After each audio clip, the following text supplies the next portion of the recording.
altijd een beetje vreemd gevonden. Bij ons moeten ze gewoon geschiedenis doen tot met de vieren. Een belangrijk vak.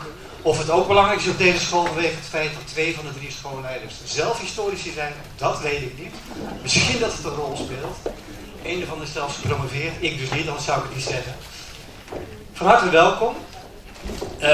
Alhoewel geschiedenis een belangrijk vak is op deze school, hebben wij als school natuurlijk wel degelijk onze ogen gericht op de toekomst en op het heden. We zijn wel degelijk een moderne school. Dat straalt het gebouw ook wel uit. Ik wens alle conferentiegangers inspirerende lezingen. Ik hoop dat u heel veel opstekende ideeën mee kunt nemen naar huis, naar de schoolpraktijk, de lespraktijk. Straks december, januari enzovoort geregeld in onderwijs. Ik wens de lezers toe dat zij veel inspiratie hebben bij de lezinggevers toe, dat ze veel inspiratie hebben bij de lezing en dat zij een publiek hebben dat aan hun lippen hangt. Het doet mij een heel groot genoeg dat een van de mede-organisatoren, Laurien heeft hier ooit gewerkt tot 7 jaar? 6 jaar? Oh. Zo kort geleden. Een zeer gewaardeerd collega, die zit nu op de universiteit, dus de banden zijn duidelijk recht. En dat is een van de redenen waarom op deze school deze conferentie gehouden wordt. Ik wens je een hele fijne, leerzame, prettige dag. Hartelijk dank. Hartelijk dank Aad en ook heel erg veel dank aan het Universitaire Gymnasium voor het bereid zijn om deze conferentie hier te hosten. Als je het nu met een mooi Engels woord had. En natuurlijk in de eerste plaats van harte welkom aan allemaal. Heel fijn dat u uit allerlei windstreken vanochtend hierheen bent gekomen voor de tweede conferentie op het Universitaire Gymnasium. Mijn naam is Laurien Krum, zoals u al begrepen heeft. Ik heb onder andere hier op het Universitaire Gymnasium 6 jaar lang met heel veel plezier gewerkt als docent klassieke talen en geschiedenis. En daarnaast is mijn man hier leraar Nederlands. Dus als u mij vandaag iemand in de armen ziet vallen, dan is dat mijn echtgenoot. Of een oude collega vanaf welke manier. Maar in ieder geval, ik heb verschillende banden met deze school. En het is dan ook heel erg leuk dat we nu deze band hebben met deze school om de conferentie hier te organiseren. We hebben denk ik een heel gevarieerd programma. We hebben vanochtend 3 lezingen van internationale sprekers. And I would like to extend a particularly warm welcome to our international speakers from abroad. In the first place, Professor Wojtek Masny, who's traveled all the way from Washington to give a lecture here this morning. I will introduce him at greater length before his lecture at 10:20. But he is one of the most distinguished historians on the Cold War. He's researched the Cold War from all possible aspects, both East and West. And he is the editor of the beautiful book which you all obtained this morning, which also will be central in a way today, because we will be talking a lot about the legacy of the Cold War also, and about the current events in light of the Cold War. What can we learn from the Cold War today? We will also have a panel discussion at the end of the day with Professor Masny and other speakers where we will talk about that. So it's a great honor that Professor Masny is here today. It's also a great honor that Richard Davey is here today, all the way from Oxford, a bit less far than Washington, but still. Richard Davey is a very distinguished journalist who actually lived in Eastern Europe during a lot of the Cold War and was present at inter alia the negotiations of the Helsinki Conference and has a view on détente from within, so to speak. So that's a very interesting angle on the Cold War also. So a warm welcome to you. You will see Mr. Davey in an hour when he gives his lecture. I shall now continue to say a bit about the program in Dutch and then we can start with the conference. We hebben vanochtend internationale sprekers. Een van de internationale sprekers komt van wat dichter bij huis. Dat is Artemi Kalinowski. Die komt uit Rusland van origine en werkt op dit moment aan de Universiteit van Amsterdam. Die is hier dus nog niet, want hij komt niet uit het buitenland. Maar hij is evengoed een internationale spreker met een erg interessante invalshoeken voor de Koude Oorlog. Dus vanochtend zijn er 3 lezingen. Na de eerste 2 lezingen is er een koffiepauze. En we hebben de lezingen zo gepland dat die min of meer gelijk lopen met de bel. Dus als het goed is gaat er, de lesuren zijn hier sinds dit jaar 3 kwartier, gaat er na elke lezing een bel, zodat de bel niet tussen de lezingen door zijn. Dan is er 5 minuten en dan begint de volgende lezing. Dus als u heel erg nodig naar de wc moet of echt koffie nodig heeft, kunt u dat pakken. Maar na 5 minuten is de volgende. Alleen na de tweede lezing is er echt even 20 minuten pauze. In die pauze kunt u ook bijvoorbeeld even gaan kijken bij de uitgeverijen. Die staan aan de andere kant van het gebouw. Alles vindt plaats op de begaande grond vandaag. Dus de uitgeverijen, als u gewoon hier rechtdoor loopt, dan loopt u er vanzelf tegenaan. De lunch is hier ook eigenlijk naast, dat is na de derde lezing. Dus we hebben voor de lunch 3 internationale gasten met lezingen in het Engels. Na de lunch hebben we 4 workshops. Die vinden ook allemaal hier op de begaande grond plaats. In de C-vleugel, dat is als u hier gewoon rechtdoor doorloopt achter de uitgeverij, helemaal aan het eind van het gebouw. Daar zijn alle workshops. Die duren ongeveer 5 kwartier. Daarin wordt u echt aan het werk gezet. Ik zelf geef een van de workshops over primaire bron in de Koude Oorlog. Hanneke Tuithof en Björn Lansing geven een workshop over omgaan met de Koude Oorlog als historische context. Duco Hellema, dat is hoogleraar internationale betrekkingen van de Universiteit Utrecht, geeft een workshop over Nederland in de Koude Oorlog. Daar heeft hij zelf ook zeker een 10-tal boeken over gepubliceerd en alle mogelijke archieven over geraadpleegd. En Jan Hoffenaar, hoogleraar militaire geschiedenis te Utrecht, geeft een workshop over de Koude Oorlog vanuit militair perspectief. Ik wil benadrukken dat u heeft vanochtend allemaal gehoord in welke workshop u zit. De workshoppen van mij en die van Hanneke Tuithof, die zitten vol. Als u gehoord heeft dat u erin zit, dan kunt u er gerust heen gaan. Maar mocht u, want ik sprak net een paar mensen die eerder deze maand al een workshop van Hanneke Tuithof hadden gevolgd. Mocht u om de een of andere reden, nu u mij ziet, bijvoorbeeld niet naar mijn workshop willen gaan, of toch niet naar de workshop van Hanneke Tuithof, bij de workshops van Duco Hellema en Jan Hoffenaar is nog plaats. Dus als u om de een of andere reden bedenkt, of u wilt met collega's u verspreiden, bij de workshoppen van Jan Hoffenaar over de Koude Oorlog uit militair perspectief en van Duco Hellema over Nederland en de Koude Oorlog, daar is nog plaats. Ik wil zelf benadrukken dat ik in mijn workshop me zal concentreren op het Call for International History Project.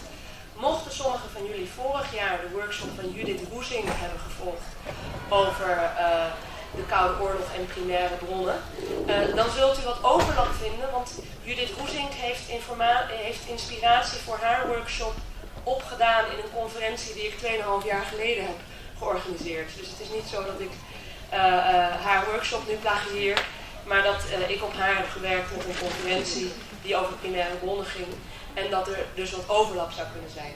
Dus mocht u vorig jaar bij haar, en ik heb de mijne anders ingekleed hoor, maar mocht u denken, oh dit wordt dubbel op, bij de workshops van Jan Hoffenaar en Duco Hellema is nog plaats. Daarnaast zou ik u erg graag introduceren aan de mede-organisatoren, die heel bescheiden achterin zijn gaan zitten. Nou, misschien kunnen die even naar voren komen. Want ik denk dat het ook handig is voor de rest van de dag dat u even weet wie u aan moet spreken. U heeft met name erg veel contact gehad met Jorien de Jong. Die heeft u als het goed is helemaal suf gemaild. En u heeft haar net vanochtend ook gezien. En u heeft ook, u heeft denk ik nog geen contact gehad per mail, maar wel vandaag hier vanochtend met mijn collega via Dieteren. En wij zijn met z'n drieën verantwoordelijk voor de organisatie. Dus als er wat is, als u vragen heeft, spreek ons dan alsjeblieft aan. Daarnaast, ik geef zelf een workshop vanmiddag. Dus ik wilde vragen, als u vragen heeft over workshops, is het misschien handiger om mijn collega's even aan te spreken, omdat ik voor de workshop ook bezig zal zijn met het opzetten van mijn workshop. Mijn eigen workshop is in het computerlokaal C014. Dat zult u ook vanzelf zien, maar dat is dus niet in een van de normale lokalen. Daarnaast wil ik u ook voorstellen aan het technisch team. Die zijn ook heel erg belangrijk voor het slagen van deze dag. Die zorgen ervoor dat alle techniek het doet. Ik vind het zelf erg geruststellend dat zij er zijn. Er is ook een horecateam, dat bestaat net als het technisch team uit leerlingen. Die zullen voor de lunch zorgen. Dus ook met leerlingen kunt u aanspreken als u even de weg naar het toilet zoekt of weet ik veel wat. Dan zij u ook vast helpen, maar voor degenen die het willen weten, de wc's zijn hier om de hoek achter de oranje deuren. Dus hier zijn de lezingen vanochtend. Lunch hier buiten, koffie, thee is hier. workshops helemaal achterin en de uitgeverijen bijna helemaal achterin. En we hebben nog even tijd, want de eerste lezing is precies als de bel gaat, dus het is om 10:20. Zijn er nog vragen over het verloop van deze dag? Of over waar iets plaatsvindt? Of is er nog iets onduidelijk? Nee? Dan stel ik voor, want sommigen van u kwamen net binnendruppelen, dat u heeft nog even tijd om wat te drinken of even bij te kletsen met collega's. Omdat we dus graag precies als de bel gaat de lezingen willen houden, zodat de sprekers ook niet gestoord worden. Dus over 5 minuten begint de eerste lezing. Ja, ja, even nog stilte, er komt toch nog iets na. Ja? Ja, de vraag is, als de sprekers gebruik maken van PowerPoint, zijn die beschikbaar voor luisteraars. Die zullen online op de website gezet worden. Daarnaast wordt ook op de website gezet, wat echt net gepubliceerd is, een artikel van professor Masny, wat ook raakvlakken heeft met zijn praatje vandaag. Dus als u denkt van, goh, ik vond dat erg interessant, dan kunt u ook dat artikel nog even lezen en de verwijzingen zien. En nog één belangrijk iets wat ik nog had moeten zeggen. We eindigen vandaag een paneldiscussie van 3 kwartier, waar vrijwel alle sprekers aan meedoen. Dat betekent het volgende. Er is per spreker maar 3 kwartier ingeruimd. Dat is inclusief vragen, dus de meeste sprekers zullen voor zo'n 35 minuten praten. Maar dat betekent dus dat er tot de volgende bel is er als het ware ruimte voor discussie. Als u dus verder nog vragen heeft, bewaar die voor de paneldiscussie. Dus stel vooral vragen na een lezing als er tijd voor is. En als er even geen tijd meer is, is er dus nog een kans. Dan gaan wij hier met z'n allen achter de tafel zitten. En dan is het idee dat we een beetje terugblikken op de dag. Kijken naar de duiding van de Koude Oorlog. Kijken naar de Koude Oorlog in relatie tot het heden. Bijvoorbeeld de situatie in de Oekraïne kunt u vragen over stellen, ik noem maar wat. Dus het leek ons een leuk idee om plenair hier te eindigen met die discussie. Daarna krijgt u een certificaat van deelname en is er een borrel. Dus dat is nog belangrijk om te weten dat na de workshops is er even pauze. Hier is koffie en thee en dan eindigen we hier weer met z'n allen. Dan is er nog een volop gelegenheid tot discussie, want dan hebben wij niks voorbereid. Dus wij verwachten echt dat dan 3 kwartier lang uit het publiek de vragen en de opmerkingen zullen komen. Ik wens u namens de hele organisatie en namens de sprekers en de school een hele fijne dag toe. En over precies 5 minuten gaan we aan de slag. Tot zo.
It matters indeed much more than it did during the Cold War itself. During the Cold War, the significance of the organization declined, and it has increased again with all the difficulties and the problems and limitations. It is something that shapes the international system until the present time.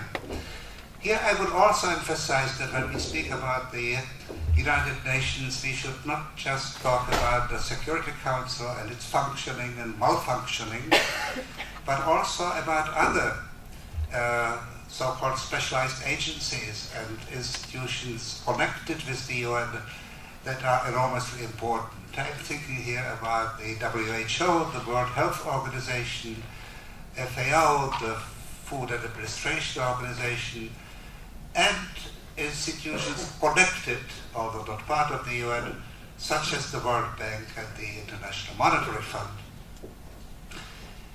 So there are other international organizations that date back to the early years of the Cold War that are with us and very important.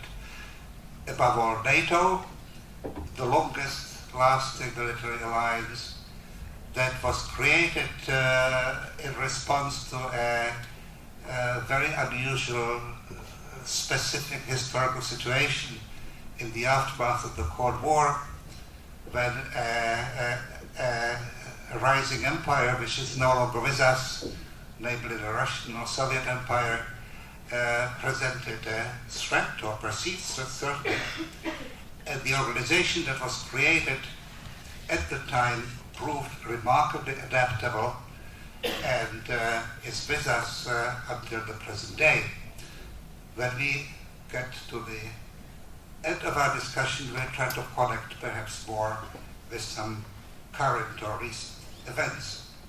Let's not forget about other organizations from that period. The Council of Europe was something that was formed by 1949. And then during the Cold War, it was almost forgotten.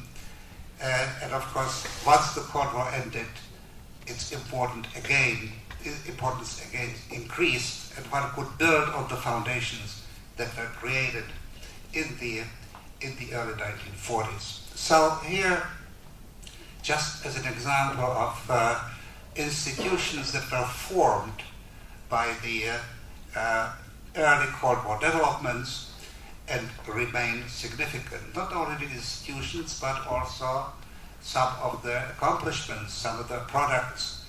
Let me mention just the Universal Declaration of Human Rights that was adopted as the Cold War was escalating. At that time, the Soviet Union didn't even vote against it. It just abstained. That's why it also passed. So these are some of the examples. Let's give another. Let's look at another legacy of something that happened, rather an institution. And here I am referring to the Korean War of 1950-1953, which is one development within the Cold War whose consequences are still very much with us. What are some of the consequences of the Korean War? You can guess. Let me just summarize it. First of all, the divided Korea, with North Korea as a trouble spot, a troublemaker in the Far East, in East Asia, and South Korea as one of the leading economies and democracies of Asia. So that is a result of the Korean War. What else? The whole Taiwan issue is a result of the Korean War, because before the war started, the Chinese communists were all posed to take Taiwan. The Korean War intervened, and they were distracted from that task, and of course they never landed at Taiwan. So the question of the relationship between what today is Taiwan as a in effect independent country and the Chinese mainland is a legacy of the Cold War.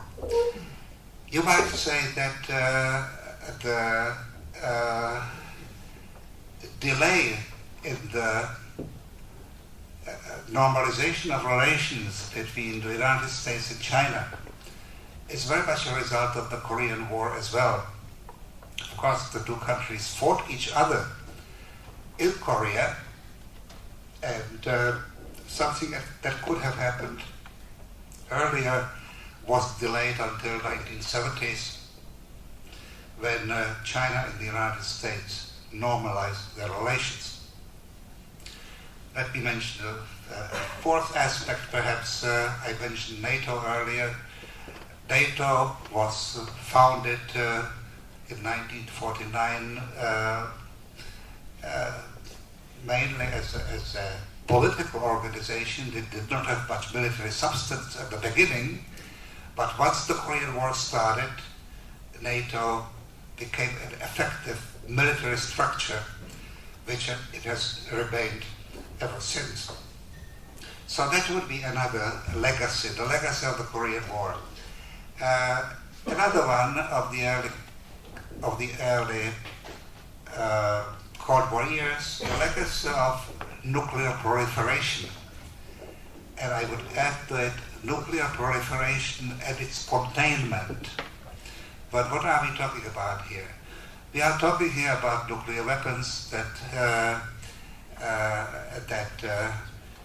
made their appearance at the beginning, let's say at the end of World War II, prior to Cold War, but of course they determined very much the course of the Cold War once the competition between the two superpowers started, when the very concept of superpower was really defined by the possession of nuclear weapons.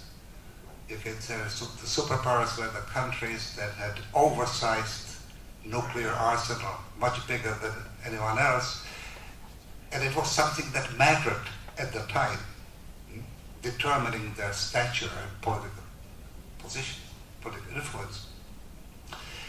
Let me mention here that in the 1960s it was widely assumed that the nuclear weapons would proliferate. Not only that the Americans and the Soviets would build up their arsenals, so-called vertical proliferation as it's called, but also that additional countries would acquire them, the horizontal proliferation as it's called. Yeah? And indeed, the Britain and France and China did acquire them, but few people realized that in the 1960s it was expected that there would be dozens of more, that countries like Switzerland and Sweden were thinking about going nuclear. But it did not happen, and it didn't happen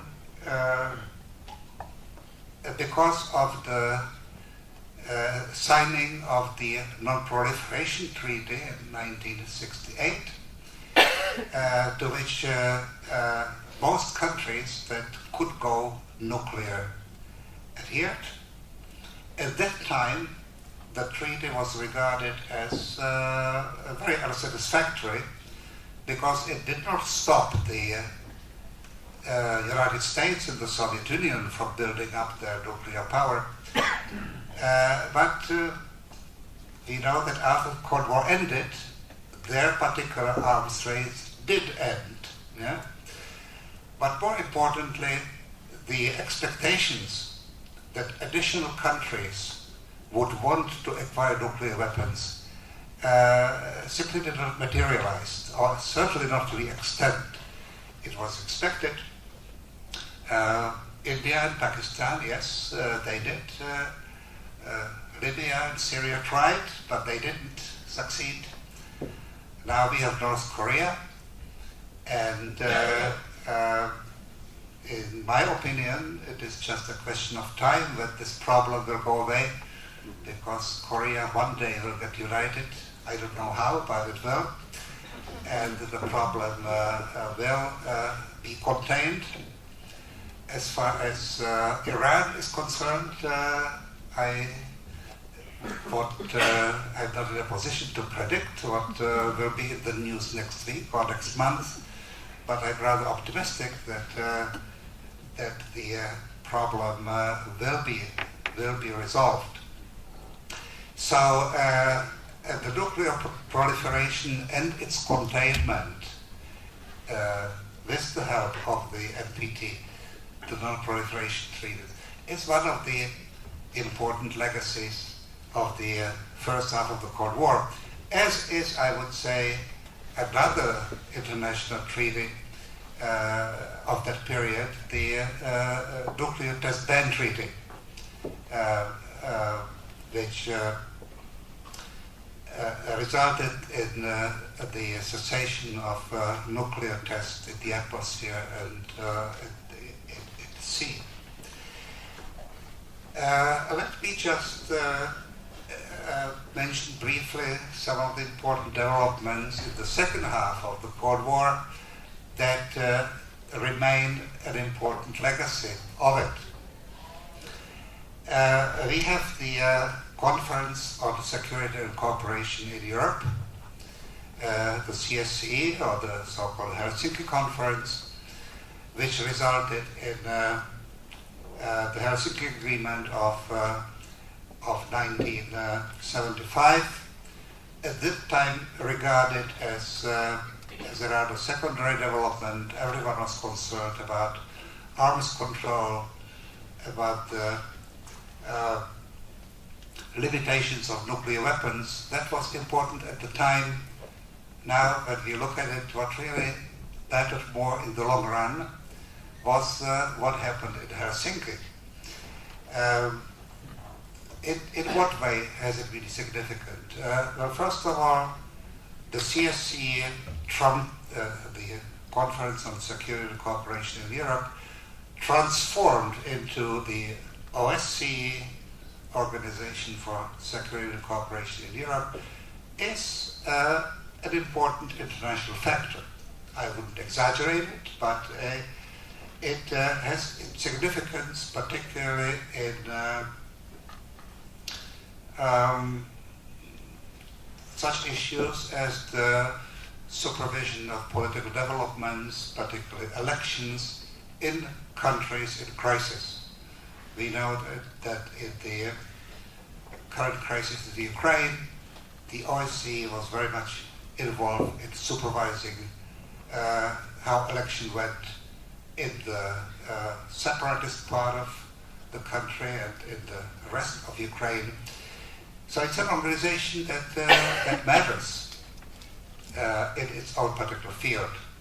The human rights issue, one can spend a great deal of time of what impact the Helsinki Agreement and all the human rights covenant has made, and one can be cynical about it, but I think one shouldn't be, because I think it's fair to say that since the end of the Cold War, no government can really ignore the human rights issue.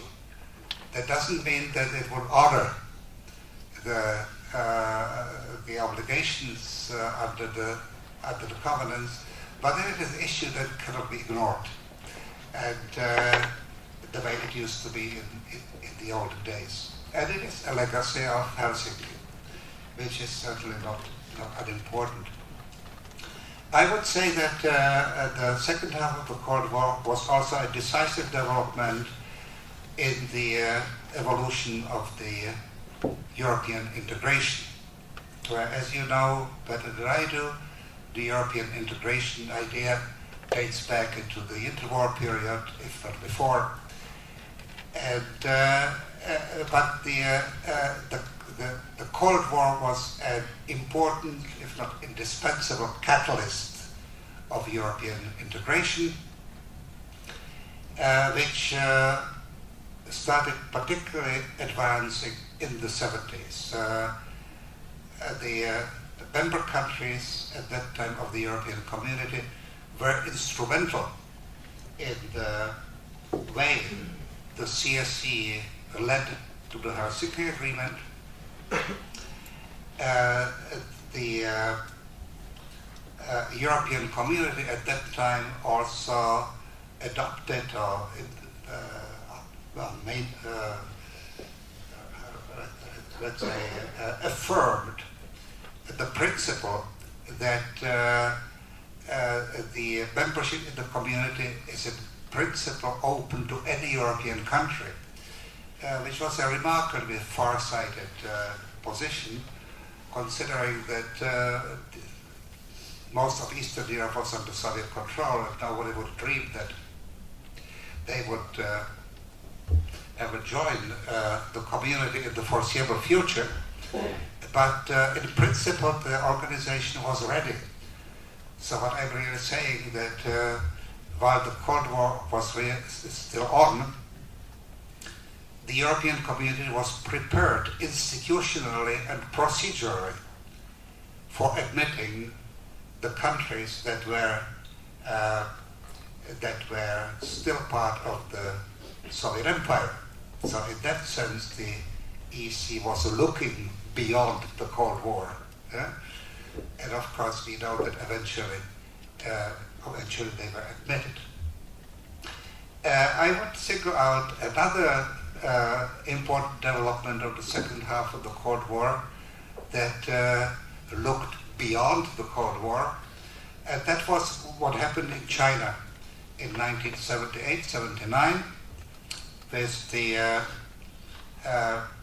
change of leadership after Mao Zedong's death and coming into power of Deng Xiaoping. The economic reform and the so-called opening was made on the assumption that the international system would eventually be different from the current one. Now, it also required some foresight on the part, particularly of this new Chinese leader, to assume that in 1979 that the important development in the future, or the important relationship in the future, would be the one between China and the United States, rather than between the United States and the Soviet Union. So the opening really meant at the beginning what we call today the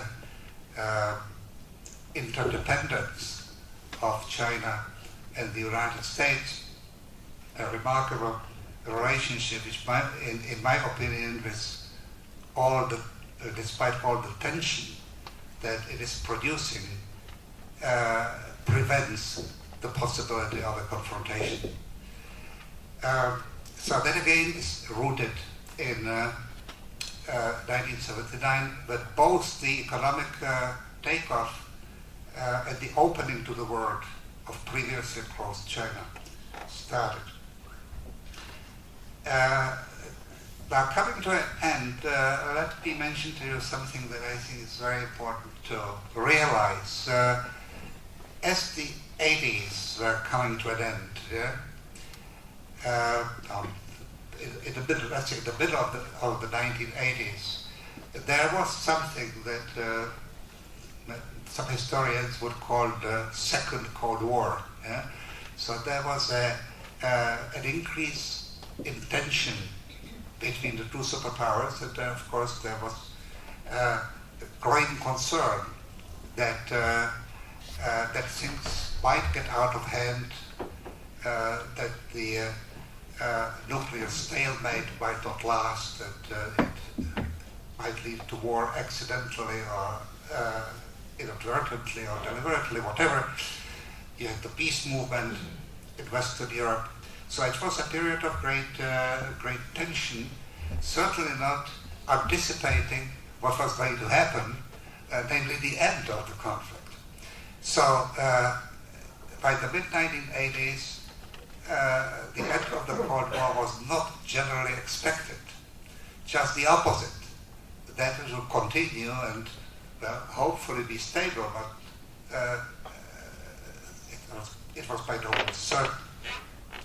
So when we speak about the legacies of the Cold War, the legacy of the Cold War was by no means certain in 1985 what it would be. It depended on how the Cold War would end. Well, it ended peacefully, and it ended in a way that nobody anticipated. No historians, and above all, no political scientists. There were no theories, there were no models that would really predict what happened. Just to remind all of us how it happened. It happened because the top Soviet leader, who was Mr. Gorbachev at the time, adopted certain ideas about security that had been promoted in Western Europe by the Western European left, the peace movement and the left of the social democracy, they were promoted in the hope that somehow NATO would be affected, and that NATO would become more accommodating to the Soviets. Well, NATO didn't respond, but Gorbachev adopted these ideas as his own. The idea that security had to be common, that it should be cooperative, and that the confrontation has to be ended, even unilaterally. And it was, of course, he who took the initiative of demilitarizing the confrontation in the middle of Europe in the 1980s. He did it in the sincere hope that it would strengthen the Soviet Union, that it would resolve the problems the Soviet Union was having, that the Soviet Union could reform, and by being reformed, it would be able to preserve its empire on a voluntary basis.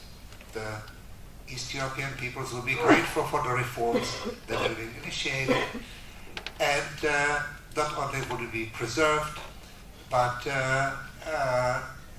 the Soviet Union and its allies will be ahead of the West by proving, so to speak, more enlightened in managing the relationship. But of course, it was an illusion on Gorbachev's part.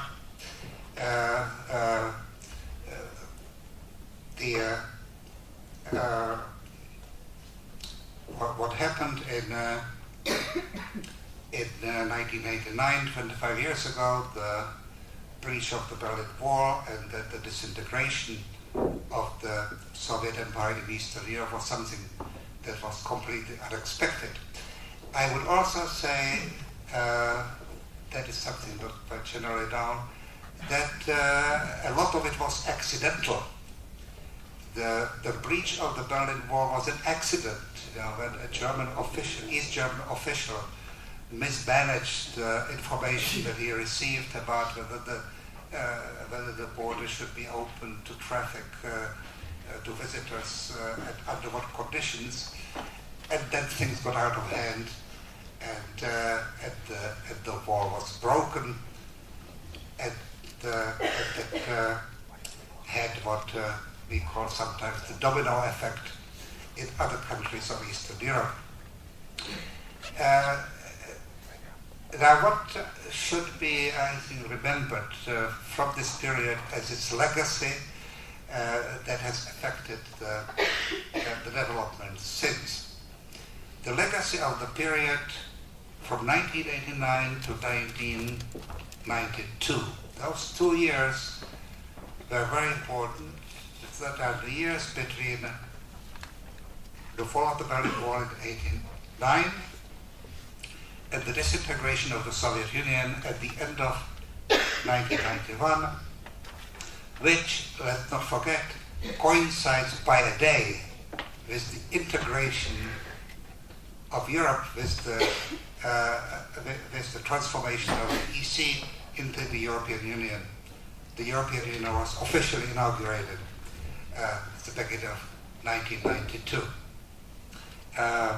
So these two developments, enormously important, disintegration of the Soviet Union and the beginning of the integration of Europe within the EU. So during those 2 years, by far the most important development was the unification of Germany, which again didn't happen the way it was expected. It was always the common wisdom that if Germany ever gets reunited, it would be at the end of the unification of Europe. Europe first will somehow unify, and then Germany would too. It happened the other way around.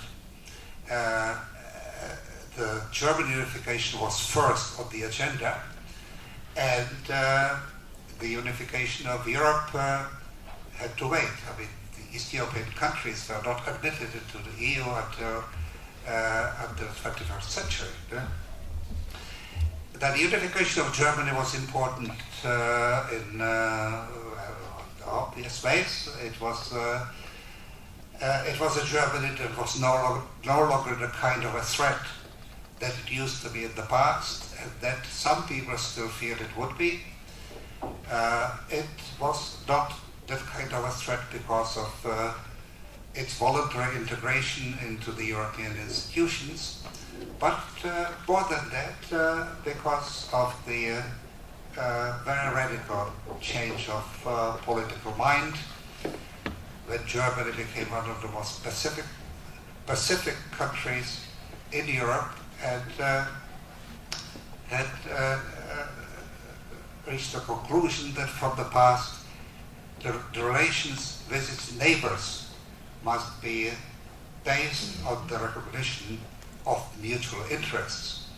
So that was something new that resulted in a new kind of relationship between united Germany and its neighbors, not only in the East, but also in the West. And of course, at the same time, the German unification meant the withdrawal of Soviet troops from Central Europe. Let me mention here that it was not the Germans who started that first. It was actually Czechoslovakia and Hungary that took the initiative first by being able to negotiate away the Soviet presence on their territories, and then Germany and Poland followed. If the accomplishment of Helmut Kohl, the German Chancellor, is to be criticized in any way, the way he accomplished the unification, I would say that the big mistake that he made was that he believed that the relationship with the Soviet Union has to be based on economic interdependence. That is to say that Germany would become a main supplier of industrial goods to the Soviet Union, and then the Soviet Union would become a major supplier of energy. So that was a precedent that Germany created also by signing treaties on economic cooperation with then the Soviet Union. That was a precedent, the consequences of which I think are very visible until the present day. The Soviet Union is no longer here, but there is Russia. And here we see not only Germany, but also countries of both Western and Eastern Europe being very much dependent on energy supplies from Russia, and the political implication that this has. I don't need to elaborate on that subject.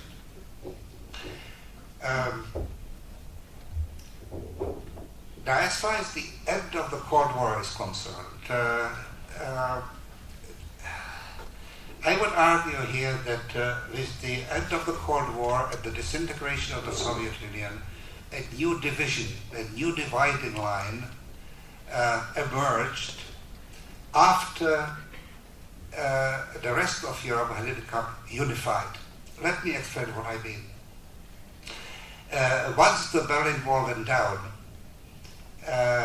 the various countries that had become parts of the Soviet bloc after World War II reasserted their independence. There was a movement from below, supported from below, for the restoration of independence and for the rejection of the communist regimes that had been, in most cases, imposed from the outside. The transition was effective, and gradually these countries have become integrated into the rest of Europe, mainly thanks to the integration with the EU. Now, these were the countries that were part of the Soviet bloc, plus the three Baltic states, which were of course part of the Soviet Union, but of a special kind. As we know, they had been part of the Soviet Union only since the 1940s. that they had been incorporated in it as a result of the Soviet victory in World War II. Now, in the countries farther east, the change that took place at the end of the Cold War did not go from below, but it went from above.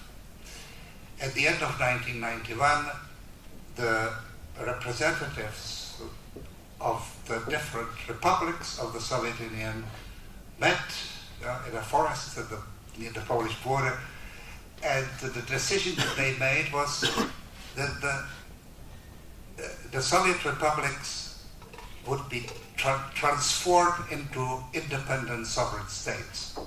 Now, it was a decision that was made from above. On the ground, there was some support from below.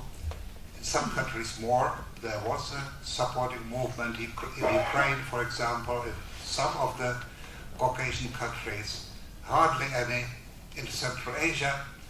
But the important point I'm having is that the process was proceeded from above. The result being that the Soviet system that had existed in these territories by then more than 50 years, almost 70 years, remained largely unchanged. Sure, if you are reading the reports from Ukraine earlier this year, they were still removing Lenin statues in the cities in Ukraine. I mean, that's something that was done in Hungary, Romania, Poland, Czechoslovakia 20 years ago. Yeah? So that's just an indication of how much the Soviet system still remained entrenched in these former parts of the Soviet Union, despite there being independent sovereign states. And I think one cannot understand the current crisis in the Ukraine without bearing that in mind, the great difficulty that the country has in asserting its independence today. So here are some of the legacies that I mentioned of the Cold War. I think that I have said enough that is controversial, that there will be some questions. So we have time, I think, about 5 minutes before the barring session.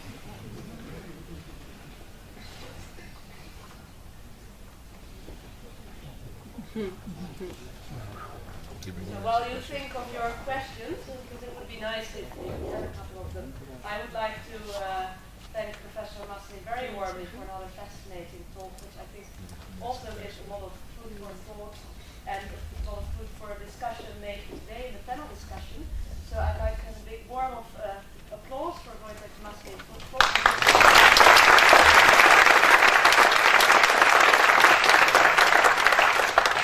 Students from the school are ready with a microphone to walk around so that people can ask questions. So I'm sure you have questions either directly relating to the talk or indirectly relating to your talk. So please, this is your chance to ask them. Or other matters of interest, yes. So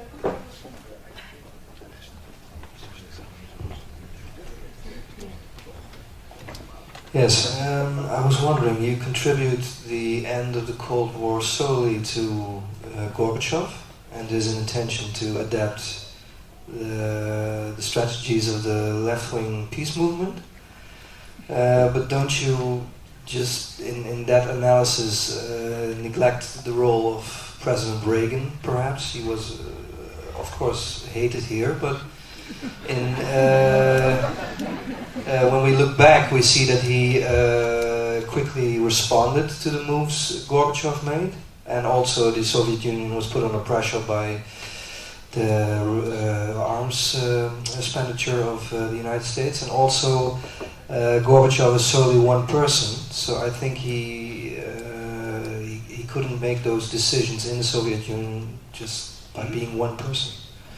Yes, very good question, and glad I have more time to elaborate on that. Certainly it was not just Gorbachev. The point I was trying to make that he was the one who just started the movement, without really knowing how far it would go. Yes, he was only one person, but he was the Secretary General of the Communist Party of the Soviet Union. So he had some power as well as influence. So whatever he did or did not do really mattered much more than it would in a more normal country. So that's one point. Reagan, I'm no great fan of Reagan, but I would give him a great credit of recognizing at a critical point that Gorbachev was serious. That is all the more remarkable considering that Reagan was the most ideological of US presidents up to the time.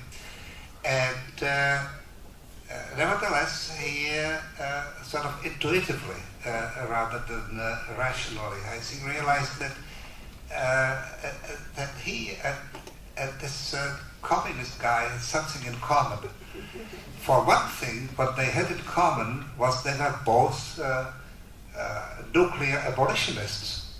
I mean, both Reagan and Gorbachev hated nuclear weapons.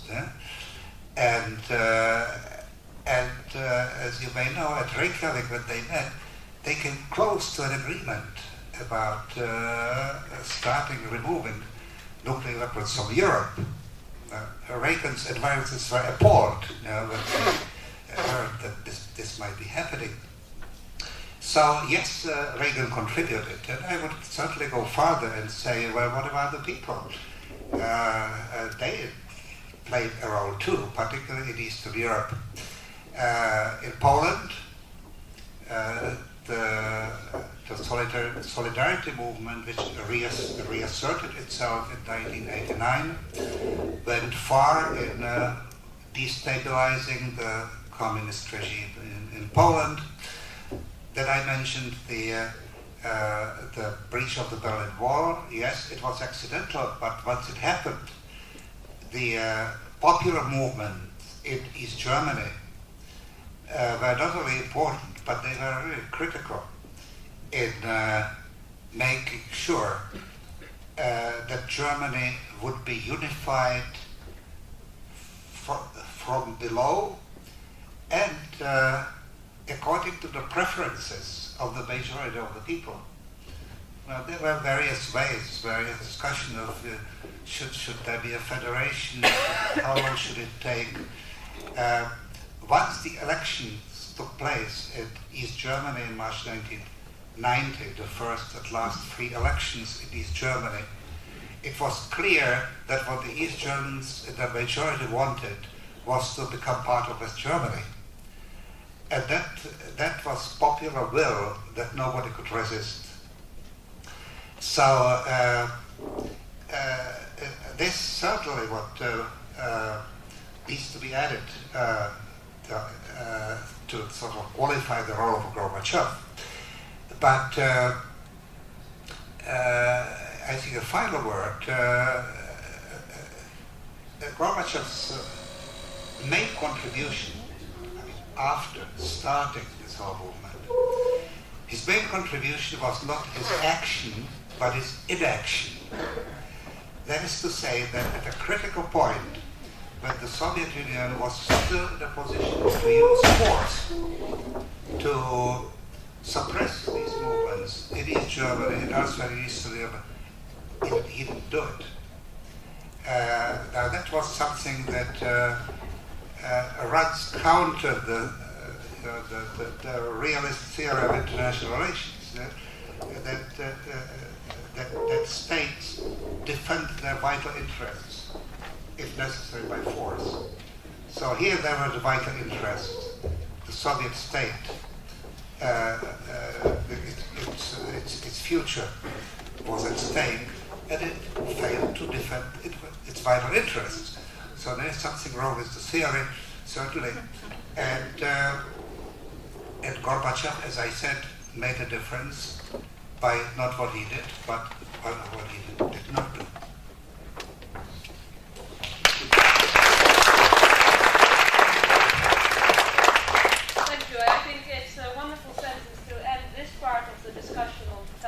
his talk. We'll continue it in a panel discussion. We've now got exactly 4 minutes for either a cup of coffee or you can just stay where you are.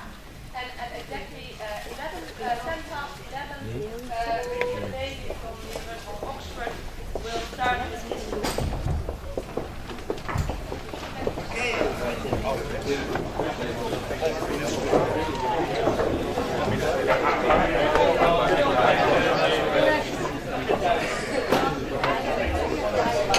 Sorry.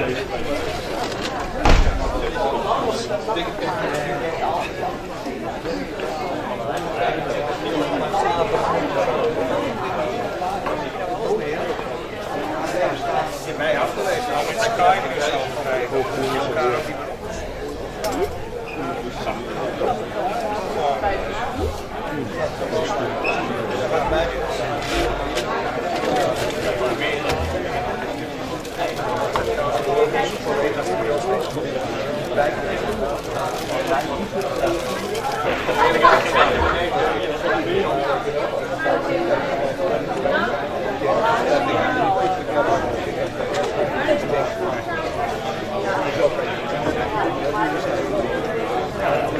Bijna niemand.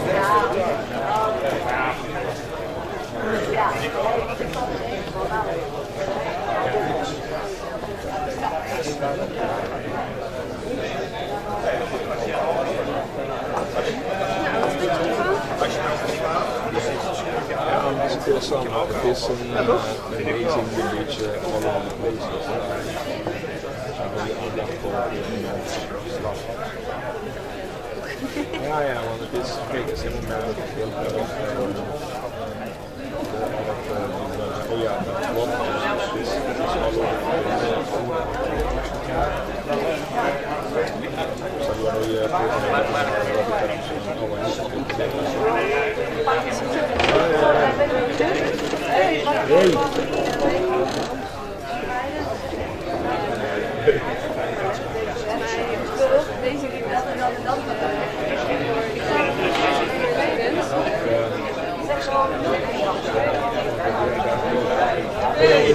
Goed jongen, we hadden het er net met jou over. Ja. Ik zeg van, ik ben Baldwin. Dat zie je alleen op de scholing altijd, hè? Ja, dat klopt. Vorig jaar was het ook wat. Nee, toen waren we te laat met inschrijven. Dus, we zijn naar Leiden. ja, maar dat komt niet netjes. Oh ja, hij wil naar Leiden. Hoi. Nee? En Jan Willem. Hi, goed. Hoi. Ik zat pas geworden, Ja? maar ik ga op de fonds werken. Ja. Heb jij die lerarenopleiding, heb jij die vacature gevuld die gezocht hebt? Leuk? Ik ga docentopleiding worden. Dus ik zeg wat klas voor de gegeven. We beginnen in januari met 0,6. We moeten samen plaatsen van Leuk ja. Van van de keuzes weg. Er zijn heel veel studenten. En zij Stond van de keuken weg? En daar geeft toevallig een lezing over Napoleon. Weet je waarom dit weg is? Dat is van Geschiedenisdag. Ja. Hij is gewoon goed slaap. Hij heeft leren op voorhand. Ja. En dat is aangetoond in de jaartrend. Oh, ja. Daarom was ik het beroep aan het implementeren. Dat komt ook wel. Die is sterk. Die keer door klimmen. Dan van, oh, dit is... Er zit een staartje. Dus dat is toevallig een links binnenkomen naar Napoleon. Daar komt hij. Geldt ook voor heel Wij zien jou straks. Die is ook Ja, maar dat is nog goed. Ja, en geld.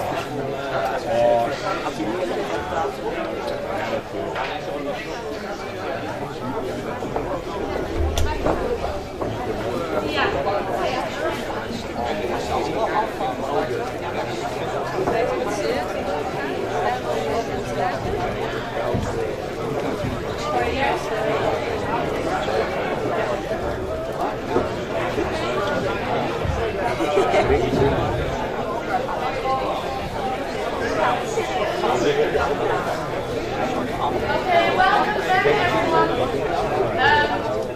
As you know from the program, after this talk there will be 20-minute break. Then there's another talk and then there's lunch.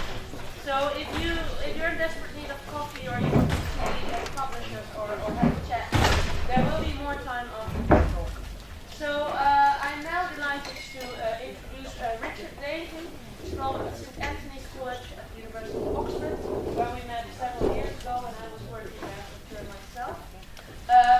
Richard Davin, as I mentioned before, was the correspondent of Eastern Europe for the Times during a lot of the Cold War, in fact.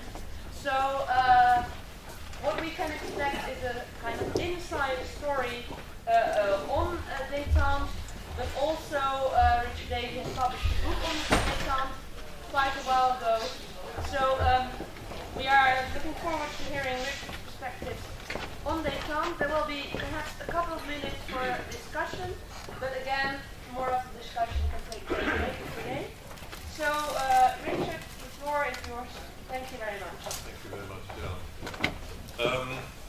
I'm going to have to do quite a lot of cutting as I go along, and I've been encouraged by Laurie to cut out some of the basic facts which you could look up and to put in some personal reminiscences which, I don't know, may help to illuminate things a little bit, so there will be some improvisation. Anyway, my plan is as follows, really. First, a couple of general points, background to détente. Then I'm going to separate, sorry, I've had a slight cough. I'm going to separate a superpower détente, that is Soviet-American détente, from European détente, because they were in many ways quite different, and at times they were even in conflict. So I will look at the concepts behind each, and then at how they worked out in practice, and a little bit about the legacy. Wojtek has already done some of that, fortunately, saves me a little bit of time. So,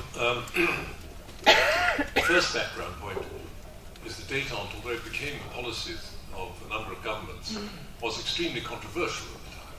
There were people in Moscow, in Washington, in Western Europe, who thought it was all a big mistake.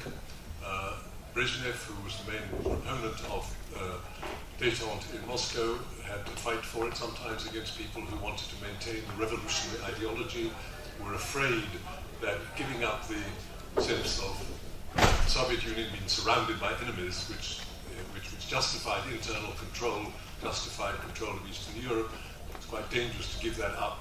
They were actually right, of course, in the end. And in Washington, there were people who thought that the evil empire was so evil and so dedicated to the overthrow of the West that any compromise would be dangerous. In Western Europe, of course, the main issue was the recognizing East Germany, which I'll come back to, and Germany giving up the former Eastern territories. So there were big movements against that. So you mustn't see détente as a sort of a straight path, an easy road. It was a very difficult road with a lot of controversy and a lot of opposition. The second two background points is that it didn't emerge suddenly in the 1960s. 1960s, 1967 or so is when détente acquired concepts and a name. But in fact, throughout the Cold War, leaders had been trying to find areas of common ground, mainly on arms control and trying to save money, mostly in vain. They didn't have that much in common.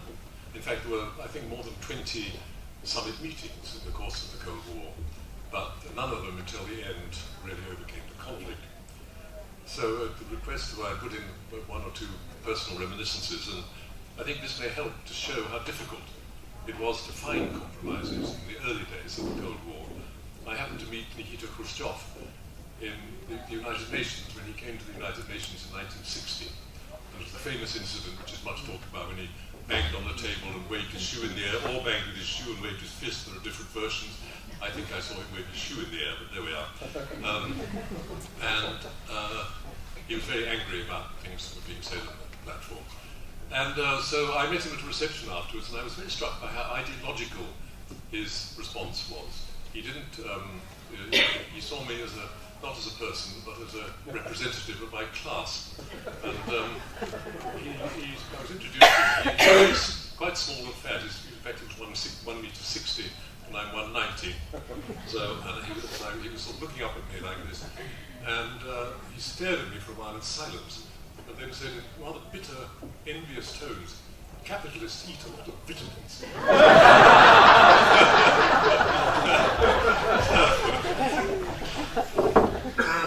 So that was a glimpse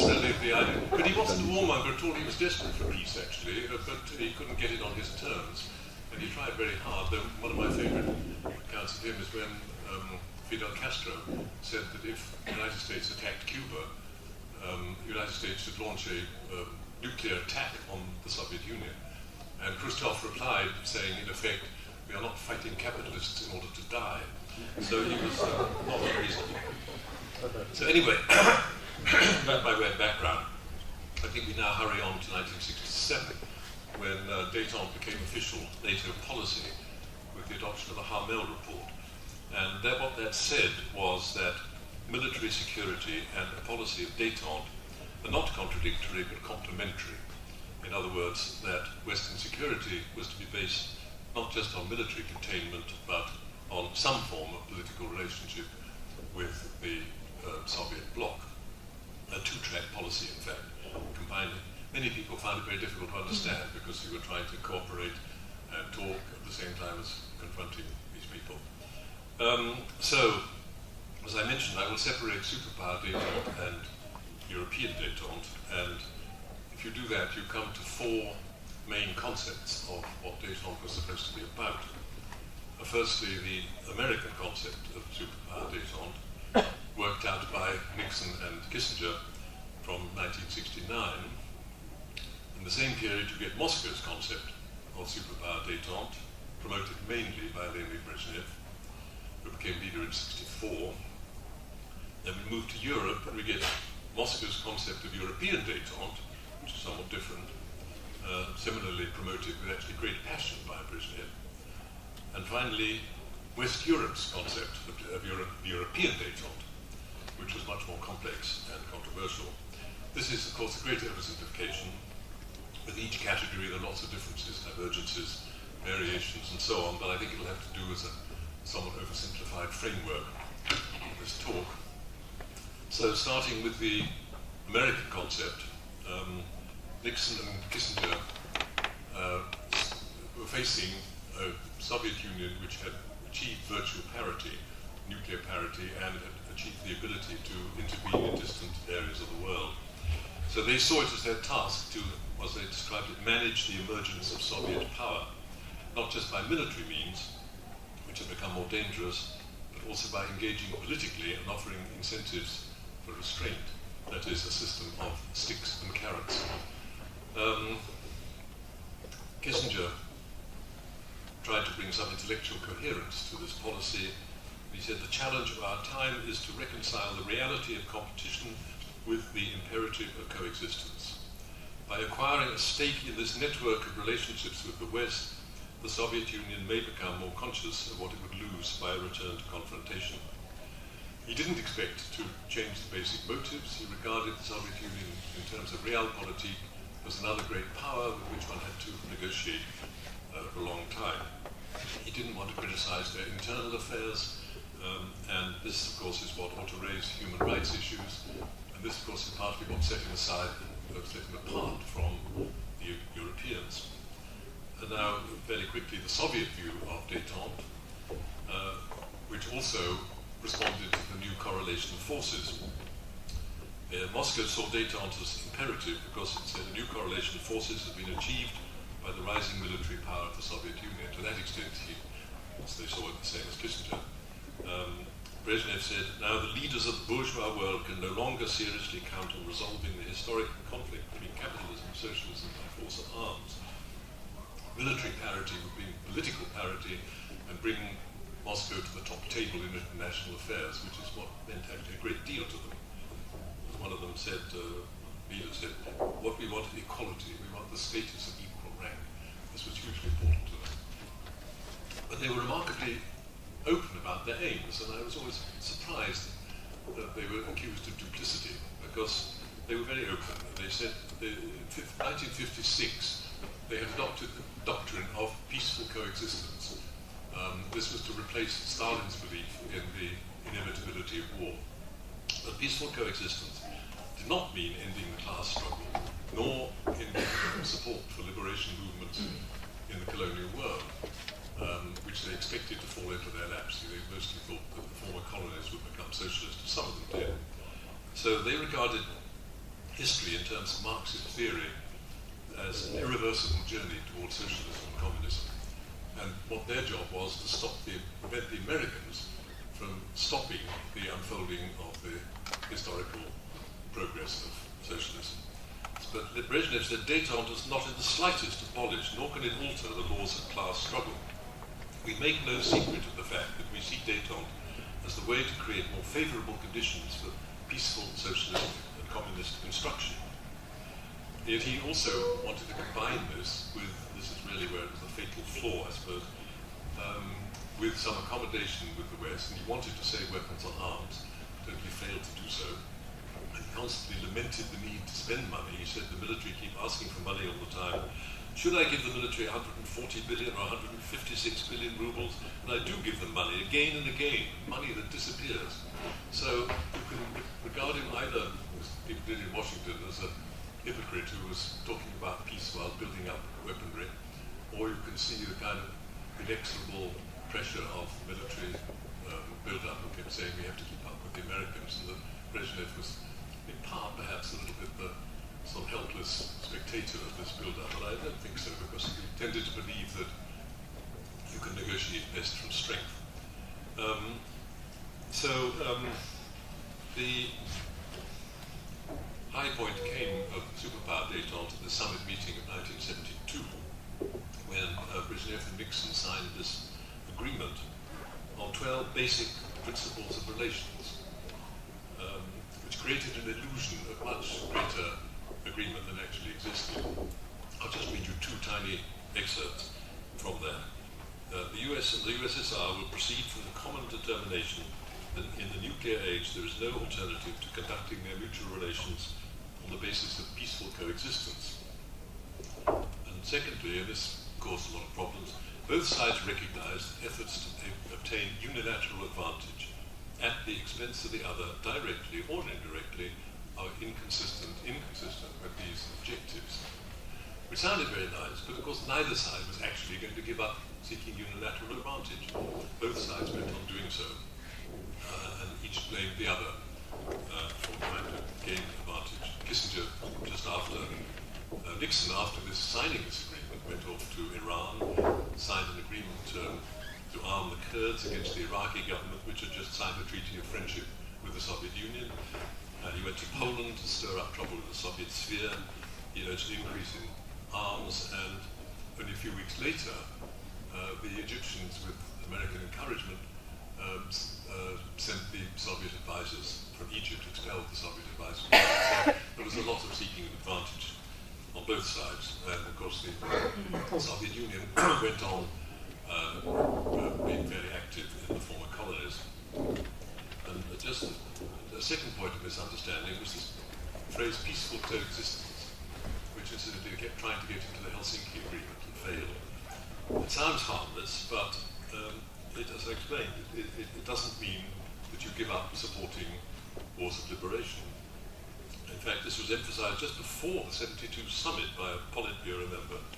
Peaceful coexistence is the best foundation for practical solidarity with the revolutionaries of the whole world. Represents a struggle that will continue, I quote, right up to the complete and final victory of communism on the world scale. So, it's just what the American president thought he was doing, signing up to this Soviet doctrine. It's really rather baffling. Actually, it said that he didn't really read the document before he signed it. So it was negotiated rather casually by Kissinger and Sonnenfeld, and the Americans didn't take much notice of it, but the Russians put a huge amount of effort into it. It seemed to be an enormous amount to them. Anyway, very soon the foundations of superpower détente collapsed. The Americans saw Soviet gains in the Third World, and they thought a lot of them came to think that détente was an illusion, a trick, especially when there was the American defeat in Vietnam, which Washington became very gloomy, saw the US in retreat, the Soviet Union advancing, and thought détente had all been a big mistake. President Ford dropped the word from his vocabulary when he took over from Nixon. Carter, when he took over the presidency, said that he wanted détente, but simultaneously he attacked the Soviet Union on human rights, tried to revise the second strategic arms agreement, which had been agreed but not signed, but not ratified. The final blow came with the Soviet invasion of Afghanistan in '79. Carter and his advisors saw this invasion as an aggressive Soviet drive towards the Persian Gulf aimed at the Middle East oil fields and so on. Carter said it fundamentally changed his assessment of the Soviet Union was the greatest threat to world peace since the Second World War. He increased defense spending, he introduced sanctions, and so on. In fact, this was a completely wrong assessment. The Soviet Union actually was, they were dragged very reluctantly into supporting an inept communist regime in Kabul, which had been begging for help for months, which the Americans actually had long accepted. And Moscow had initially refused help in the early part of '79. And I recall a transcript of which we now available from Soviet archives, of course, of a conversation between Moscow and the communist regime in Kabul, which had been begging for help. And it went something like this, I'm just paraphrasing. It says, Moscow, have you any popular support? Kabul, no, we have no popular support. Moscow said, well, get some then. Be nice to the clerics. Anyway, the Russians went in. Of course, you could say, in a way, it didn't matter why they did it, but I think it does matter because it was the picture of whether they were a relentlessly expansionist power or whether they actually just tried to defend a crumbling regime. Anyway, the Cold War barometer dropped very sharply. Reagan was elected president with, Wojtek has already mentioned this remarkable turnaround by Reagan, I think it was actually Reagan, not Reagan the Hawk, but Reagan the Dove, which helped the end of the Cold War by negotiating, as Wojtek said, with, there's a very good book on it called The Rebellion of Ronald Reagan, about how he rebelled against his advisors. I must cut a little bit here, because we're going to be very short of time. Anyway, Wojtek mentioned the realpolitik, of course, that this was, they didn't defend the Soviet Union, didn't defend its national interest in normal terms, but I think really it's, I think we'll have to come back to that. Maybe it's too much to do with. I mean, the Eastern Europe had gone into a terrible crisis by that time, so I'm not sure it really was in their interests to try and defend this crumbling empire. So I don't think superpower détente was a complete failure. It did improve communications. There was a lot of coming and going between the elites. It meant that when Gorbachev took power, he had a lot of available advisors in the institutes who had spent a lot of time at conferences in the West, some of which I attended, in which there was a lot of interchange. And so he had some people who were very well informed about the West, totally non-ideological. I can tell you anecdotes about them, but I see we're getting short. So what time do I have to finish? What time it is? 5 to 12. Oh, we've got lots of time. Well, okay.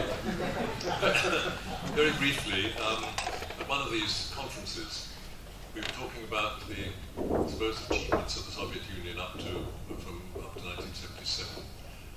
And I became rather provocative, and I said, look, actually, if you hadn't had a revolution at all in 1917, if you project the figures upwards from then, the industrialization and modernization, you can probably show that the Soviet Union would have been much better off without a revolution. And of course, they all around the table contradicted this, but I went for a walk with one of them, an intelligent man, and he said, look, Mr. Davey, you shouldn't be so hard on us around the table. You know perfectly well there's only one way we can answer. He looked me in the eye and said, we understand a lot more than you think.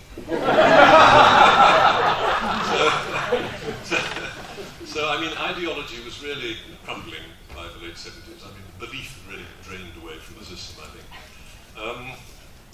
Right, we better hurry on to European détente. Incidentally, Eastern Europe, as you know, it was a political term, not a geographical term. It was meant the parts of Europe under Soviet control. We had these very provisional arrangements, post-war arrangements, provisional frontiers, the provisional Polish administration, the former German territories. All this was a constant friction, source of friction. So let's try to keep the pattern, the shape plan here. So Moscow's concept, what did they want from European détente? around the world, the Russians were still seeing the world as marching towards socialism. But in Europe, they were really interested in the status quo. They'd given up hope. They failed to stop the rearmament of Germany. They failed to stop the integration of Europe and the formation of NATO. It failed as they constantly tried to drive the Americans out of Western Europe. So what they wanted now was endorsement of the status quo. They wanted the post-war frontiers recognized. They wanted their own increasingly restless empire in Eastern Europe to be recognized so that people maybe might give up being such a nuisance. And they badly needed Western technology. So in Europe they became a status quo power. Temporarily, I assume, since doctrine would say that eventually socialism would triumph, but not for a while. This fear of Germany, I think one has to take very seriously, because it was the dominant factor in Soviet policy for the whole of the post-war period until late in the Cold War, in spite of the changes in Germany. It was, of course, played up relentlessly for propaganda purposes, because it was the way of trying to hold the Warsaw Pact together. You had to sit in the polls, if we don't protect you, you'll be attacked by the Germans. So there was a propaganda factor, but I think it was also genuine, because what the Germans did to Russia was appalling. It wasn't Hitler's attack in 1941. It was not just a normal invasion. It was a deliberate attempt to sort of pillage the country, to starve and subjugate the Russian people. They were to be humiliated and forced into labor for the master race. The initial phase of the war, more than 3 million Russians died in German camps. Altogether, there were lots of different figures, something like 25 million were lost altogether, lots more wounded. So, people of Brezhnev's generation were, I think, genuinely traumatized, even though they played it out for political advantage. The trouble was, of course, that when Brezhnev talked about peace in Europe, his idea was different from ours. For him, it was about consolidating the wartime gains of the Soviet Union, which had cost so much blood in Germany and Eastern Europe, and seemed to provide a defensive barrier against further attacks. For us, this was not a supportable situation. I suppose we wanted to liberate Eastern Europe, or anyway overcome to some extent the very painful division of the continent. In other words, if we're talking about security, there were really two concepts of security being talked about here. Security by control, which was the Soviet view of how to get a secure Europe, or security by consent. In other words, hoping to ameliorate the situation in Eastern Europe and get some kind of popular consent. So I think there's two views of security played out. Also at the Helsinki conference, which Wojtek has mentioned, which came along after long negotiations. I will come back to that in a moment. We better just keep to the plan and go to West Europe's view of European detente. And here we got very radical thinking. After the building of the Berlin Wall in '61, very radical rethinking by the West German Social Democrats mainly, who realized that the situation was now sealed for the time being, so you had to rethink. This was led by Willy Brandt and his colleague Egon Bahr, which you probably know about. Brandt was a very impressive figure at that time, often compared with John F. Kennedy. And I met him a number of times, and quite a number of people were saying he would be Chancellor of West Germany at some point, and indeed he was in '69. And he then reversed German policy. Until then, all West German governments had refused to recognize East Germany, or the loss of the territories. They also rejected diplomatic relations with any other state except the Soviet Union that recognized East Germany. So this paralyzed German diplomacy, cramped their allies, it aggravated their neighbors, it did nothing to ameliorate the division of Germany. It was really a relic of Adenauer. If you want another brief anecdote, I've been encouraged to waste time on these, but when I was in Bonn, Adenauer used to invite in small groups of journalists to tea, to intimate private tea parties. And one of these we said more or less, why don't you recognize East Germany? And his reply was, he said, communism is completely unworkable. It simply won't work. It's going to go away by itself. All we have to do is just sit and wait and it'll go away. Because it can't function. And of course that seemed a bit odd at the time in a way, but in a way rather far-sighted. Anyway, it meant that there was no point in doing much diplomacy because you just had to wait. But for Brandt's government that was not enough, of course. You know, they'd run into the Berlin Wall in effect. So he signed treaties with the eastern neighbors and the Soviet Union, recognized the frontiers, recognized the state of East Germany, but not a separate German nationality. So they opened any sort of sub-diplomatic relations. And Brandt also, I think you have to see the sort of human emotion in some of this. Brandt felt a tremendous moral concern for the terrible sufferings that Germany had inflicted on Poland in particular. And he went to the Warsaw Ghetto. I don't know if you know this or seen the picture of Brandt kneeling in front of the Warsaw Ghetto. And he, when he went back, he was heavily criticised. It shows how difficult it was to get his policies through, which they were opposed by the Christian Democrats. He was heavily criticised for allegedly debasing himself in front of the Warsaw Ghetto. In his memoirs, he said, defended himself in words that I still find rather moving.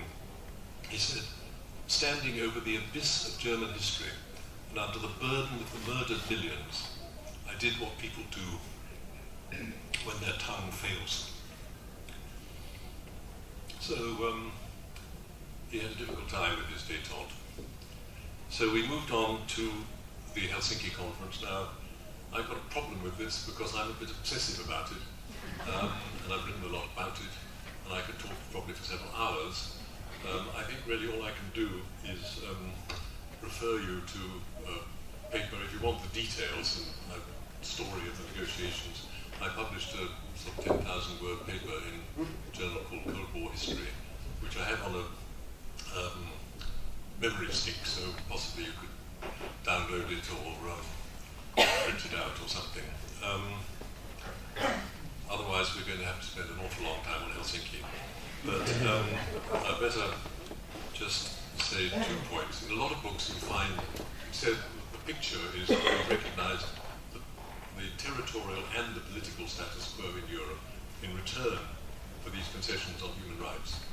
And I just question that a bit because the recognition of frontiers was very, first of all the frontiers were already recognised, so there was no change. The phrase in Helsinki Final Act, the Russians wanted them to be permanent. That was impossible. So what they got was inviolable, which means simply you shouldn't attack them, which is normal international law anyway. And secondly, the whole thing was weakened by a phrase insisted on by the Germans, that frontiers could be changed by peaceful means, meaning keeping the door open, which caused fury in the regime in East Berlin, because it kept the door open to their political annihilation. Now, Helsinki was, again, to come back to the controversy, it was very fiercely attacked by critics in the West, who said quite wrongly that it had given away Eastern Europe, it recognized the Soviet sphere of influence. So you have to separate what I call the territorial status quo, which had got rather limited, and I said conditional approval of that, which they were anyway, and the political status quo, which meant acknowledging the Russian sphere of influence. And that was definitely not in the Final Act, whatever the books say, because it was very carefully excluded, for reasons which I could explain if you want to. Anyway, these attacks were so, in America it was depicted as a catastrophic sellout of Eastern Europe, quite wrongly. President Ford was often said to have lost the next election for having signed the Helsinki Agreement. In West Germany, the Christian Democrats voted against it, as they had done against the Eastern treaties as well. Later, that most of them turned around and praised the Final Act, and they saw how much encouragement it gave to human rights activists in Eastern Europe. Chancellor Kohl said later that voting against it was the greatest political mistake of his life.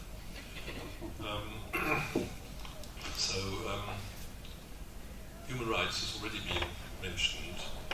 This was a real innovation. The innovation that governments could be held accountable to some extent, or anyway couldn't ignore, as Voigtlich said, how they treat their own people. That was a major innovation in the Helsinki Final Act. The texts on human rights are in, there were principles of behavior in the first section. Human rights is in principle 7 of the first section. I'm trying to cut here, that's why I'm hesitating. I've got too much stuff here. Oh, by the way, yes, in the election, in these 3 years of negotiation, 3 years of difficult negotiation, which led up to the Helsinki Final Act, you might want to know how the Netherlands delegation performed. They were very tough, and quite clear that their aim was to actually get the Russians out of, no more talk of conciliation or data, we want to get the Russians out of Eastern Europe.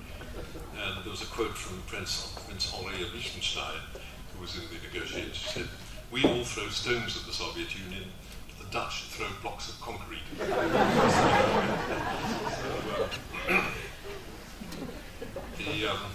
So the human rights sections are in basket 1, as it's called. Again, some of the history books aren't right on that.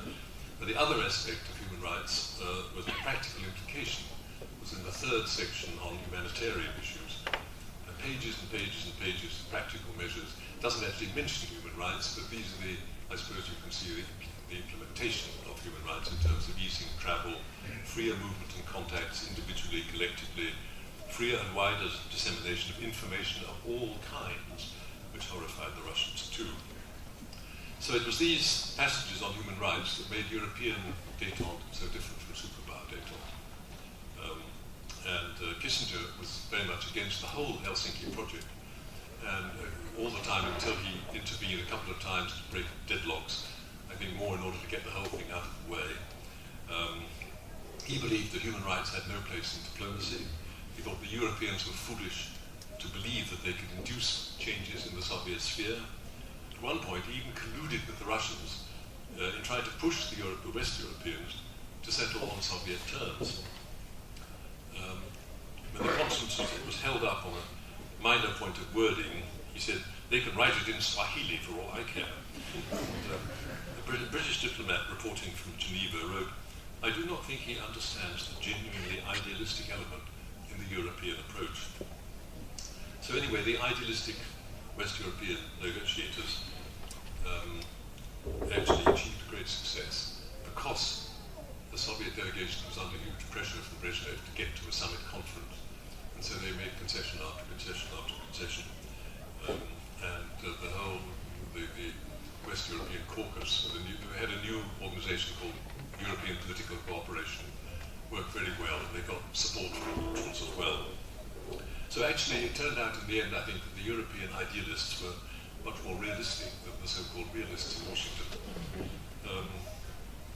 The human rights sections were taken up eagerly by dissidents who were really stunned by what they read. If you try to read the Final Act through the eyes of East Europeans, or even from human rights activists in Moscow, it was an extraordinary document which the Russians were very uncomfortable about. And there was a lot of ructions in the Politburo.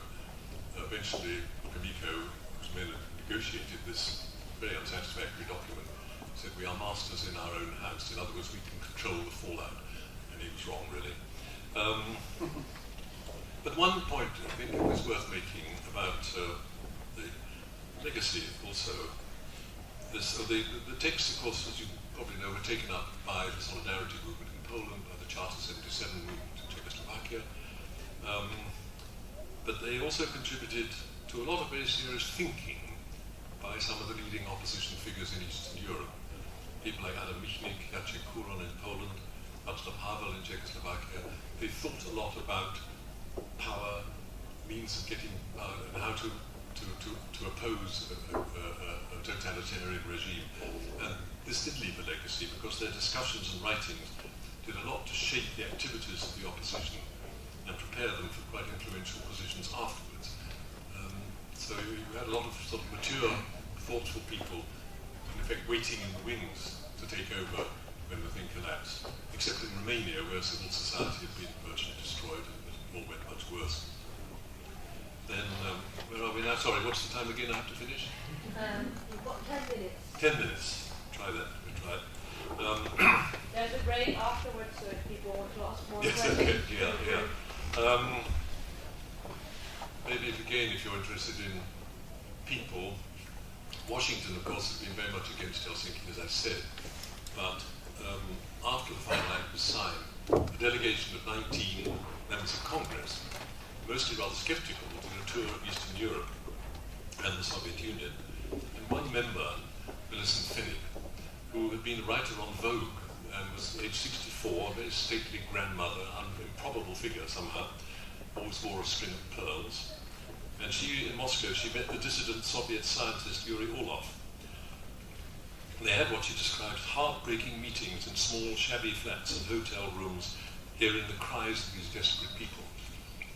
And when she got back to Washington, all fired up, she put in a bill to Congress to set up a commission to monitor compliance with the final act. Kissinger, of course, objected strongly, but she pushed it through with remarkable determination, and it became a very, very influential clearinghouse for information from Eastern Europe. And all this information was then presented in these follow-up meetings, which were a lot of very stormy, I was at some of them, stormy sort of confrontations with the Soviet Union, criticizing their internal behavior. They said the final act rules out interference in internal affairs, which it didn't. I mean, they constantly misquoted and misrepresented the final act because they lost many of the main points, most of them really. In Madrid, just to show you how vivid it all was really, this was, I was there rather briefly, but this is William Corey who wrote a good book about it. It was a stage for a grand human rights theatre. We had democratic activists from Moscow, Eastern Europe. They poured into Madrid and with demonstrations, press conferences, review sessions, displays, leaflets, films, posters, books, recordings. I mean, it was an extraordinary, lively event promoting human rights. The only problem was that at that time the Soviet Union, going through a very difficult period as Brezhnev sickened and died, started to clamp down, and there was a big clampdown in a lot of people were arrested in Moscow and in Eastern Europe. So, you know, European détente might have come to an end at that point, really, when everything was pretty suppressed before Gorbachev came. But I think the crisis was so deep and so great that eventually all this activity below the surface, the crisis would have had to be faced, but it might not have come quite so quickly without Gorbachev. Then we came the follow-up meeting, the last one in Vienna, when Gorbachev was in power. And his delegation of old functionaries in Vienna tried to resist instructions from Moscow to give in effect, to surrender a lot of points. And Gorbachev's foreign minister, Shevardnadze, complained, talking about his delegation in Vienna. He said, we tell them one thing, they do something different. But eventually, Gorbachev pushed through, and they accepted more or less the entire Western agenda. And this was followed up by the Declaration of Paris in 1990, which really brought the Cold War in Europe to an end. So, looking back, I think the critics of superpower détente, although they had some good reason, they said the West would lose ground, but it didn't. European détente was much more successful. The critics said that it would cause the moral disarmament of the West, and Soviet influence would creep westwards. In fact, exactly the opposite happened. Western influence crept eastwards into Eastern Europe. The two tracks of the Harmel Doctrine worked rather well. I think military security coupled with détente. My own feeling is that if the extreme hawks had their way, we listened to them at the time, we would have had no German Ostpolitik, we would have had no Helsinki Conference, we would have had far fewer opportunities to extend influence into Eastern Europe, and possibly no German reunification at that point anyway.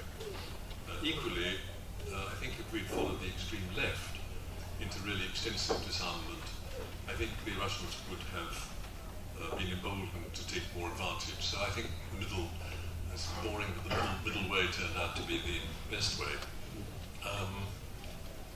But I have two caveats about this. Wednesday is another interesting quote about giving economic help to Eastern Europe. So anecdote assumed that the British Prime Minister said, "Is a fat communist more dangerous than a thin communist?" Should we have a nice way of encapsulating the question? In other words, if we give them lots of economic aid and credits, and they get sort of, will they be bourgeoisified or will they become more aggressive? But it was never answered because they never became fat. So I have two caveats to the success of European détente, if I can get that fairly quickly. First, as I said, the repression in the 80s could have stopped it for a while anyway. The second is that détente in Europe did not work as was really originally intended. I think the proponents of détente, including myself at the time, assumed that it would encourage liberal reforms in Eastern Europe, leading very gradually over a long period to the reunification of Europe and Germany. This would be a process, we would help this process by political engagement, more travel, trade, lower defense budgets, encouraging reformers from within the system to produce more consumer goods. This would lead to happier populations and less tension and more security.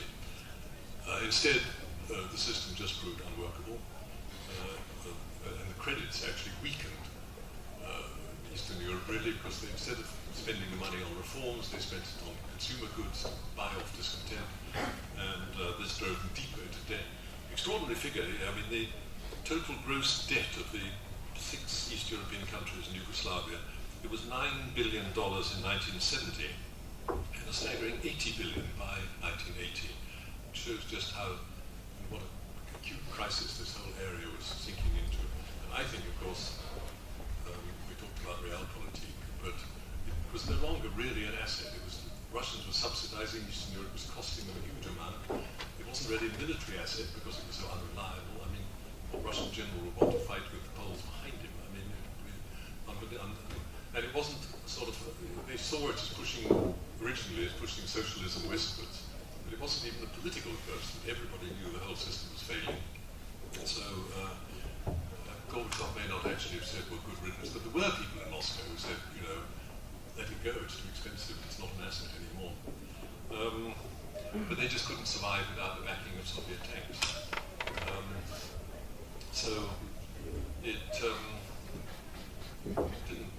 détente did not actually cause the end of the war, but I think the Cold War, but it did create a very favourable context, more trust and facilitated change. It trained potential new leaders. It provided a framework, policies and values, which were quoted by Gorbachev as a reason for pursuing détente, pursuing the Helsinki process.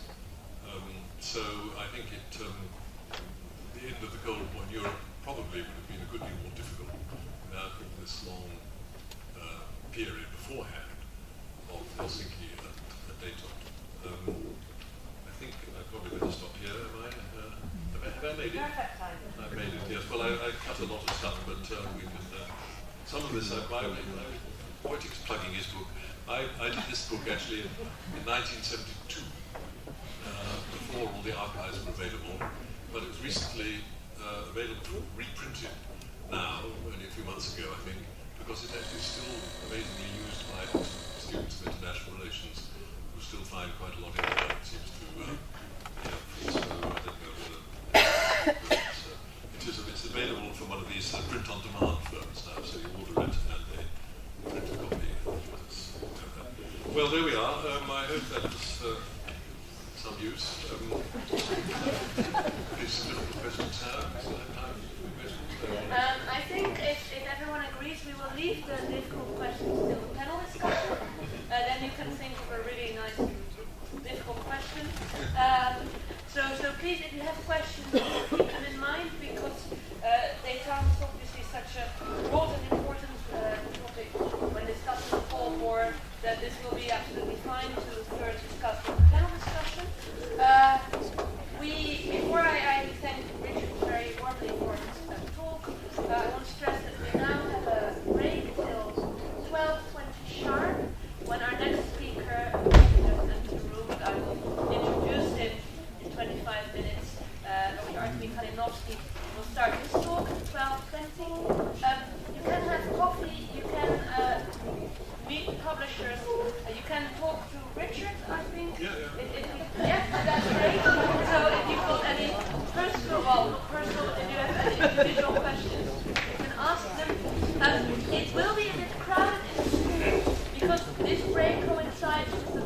today. We've done that on purpose because otherwise there will be a lot of noise during the lectures. But as you all know, as school teachers, I mean, there are also 700 pupils here, so you might bump into them. Without further ado, I would like to thank Richard extremely warmly for a very lively and inspiring talk.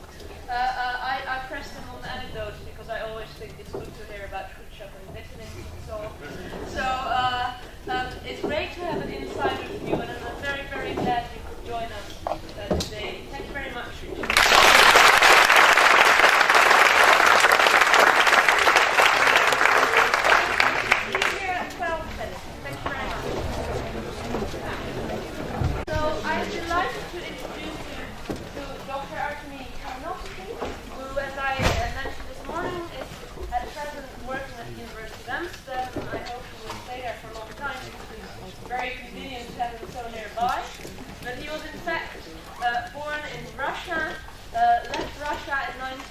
On the day Soviet Union withdrew from Afghanistan, went to New York, where went to university in America, and then did his PhD at London School of Economics. In fact, on the Soviet intervention in Afghanistan, he's published extremely widely, both on the Soviet intervention in Afghanistan and on development and the Third World and the Cold War from different perspectives. So I think in a few years we'll probably be too famous to come to this kind of conference, but now we managed to invite him, so that's great. And he's going to talk to you on development and superpower intervention in the Cold War, so I'm delighted to give the floor to Arthur. All right, thank you very much. I forgot to mention that my ancestors, according to family legend, actually came from the Netherlands to Russia in the 18th century. So I do feel like it's legitimate to end up moving here, although I had to first move all the way west and then start coming further back east. Okay, I'm going to be talking about the Cold War in the Third World and some of the developments in historiography, how our thinking about this part of the Cold War has changed. And I just want to kind of issue a disclaimer and apology before I start, which is that I am, of course, aware that the purpose of this is for you guys to think about how you can use it in the classroom. And I think that's really great. The problem is I didn't go to school here. I went to school in a very different system. Well, maybe it's not that different. I don't know. But when I kind of put this together, I tried to think about the favorite things from my high school classes. Because my high school history classes are the reason that I became a historian, more or less, by a circuitous route. Anyway, the title of the talk is The Cold War in the Third World, Development and Superpower Intervention. So, just briefly, on kind of general Cold War historiography, because I think we haven't, this hasn't been covered today. In kind of the early historiography, what we refer to today as the orthodox interpretation of the Cold War, this is the stuff kind of written already in the 50s and then in the 60s, although there's people who still kind of write in this way today. The discussion was primarily about, what are the origins of the Cold War? Why did this conflict, this confrontation emerge after the cooperation of the Second World War? And it was a historiography dominated primarily by American historians. And their interpretation tended to say, this is Soviet aggression at work here, right? This is the Soviet Union's fault for this. Then in the late 1960s and in the 1970s, against the backdrop of things that are happening in the United States, the war in Vietnam, a lot of dissatisfaction with domestic politics, and things like that, there is a new school that emerges that questions this, right? The revisionists, right? And they say, well, actually, the United States, in its own way, is quite expansionist. Look at its policies in Europe, its eagerness to confront the Soviet Union, its longer history of being anti-communism, and so forth. So they shifted the focus very much onto the United States. And then eventually people came along, people like John Lewis Gaddis, who said, well, actually, it's both sides, it's action and reaction, perceptions, misperceptions, and so on. And then another group came along and said, well, Americans, stop just talking to yourself all the time. Between America and the Soviet Union, there are a lot of other countries. The United Kingdom is worth investigating, the role of the United Kingdom in the early Cold War, and you can actually look at a lot of the documents available from the National Archives and see the extent to which the British Labour Party in the late 1940s was instrumental in getting the United States involved in European security. You can look at the role of France and other countries as well. Right? So this is a kind of paracentric framework, decentering the Cold War, and you can do the same thing on the Soviet side, so in the Eastern Bloc. And then, of course, there's the reality that after the 1950s, the Cold War kind of shifts location, right?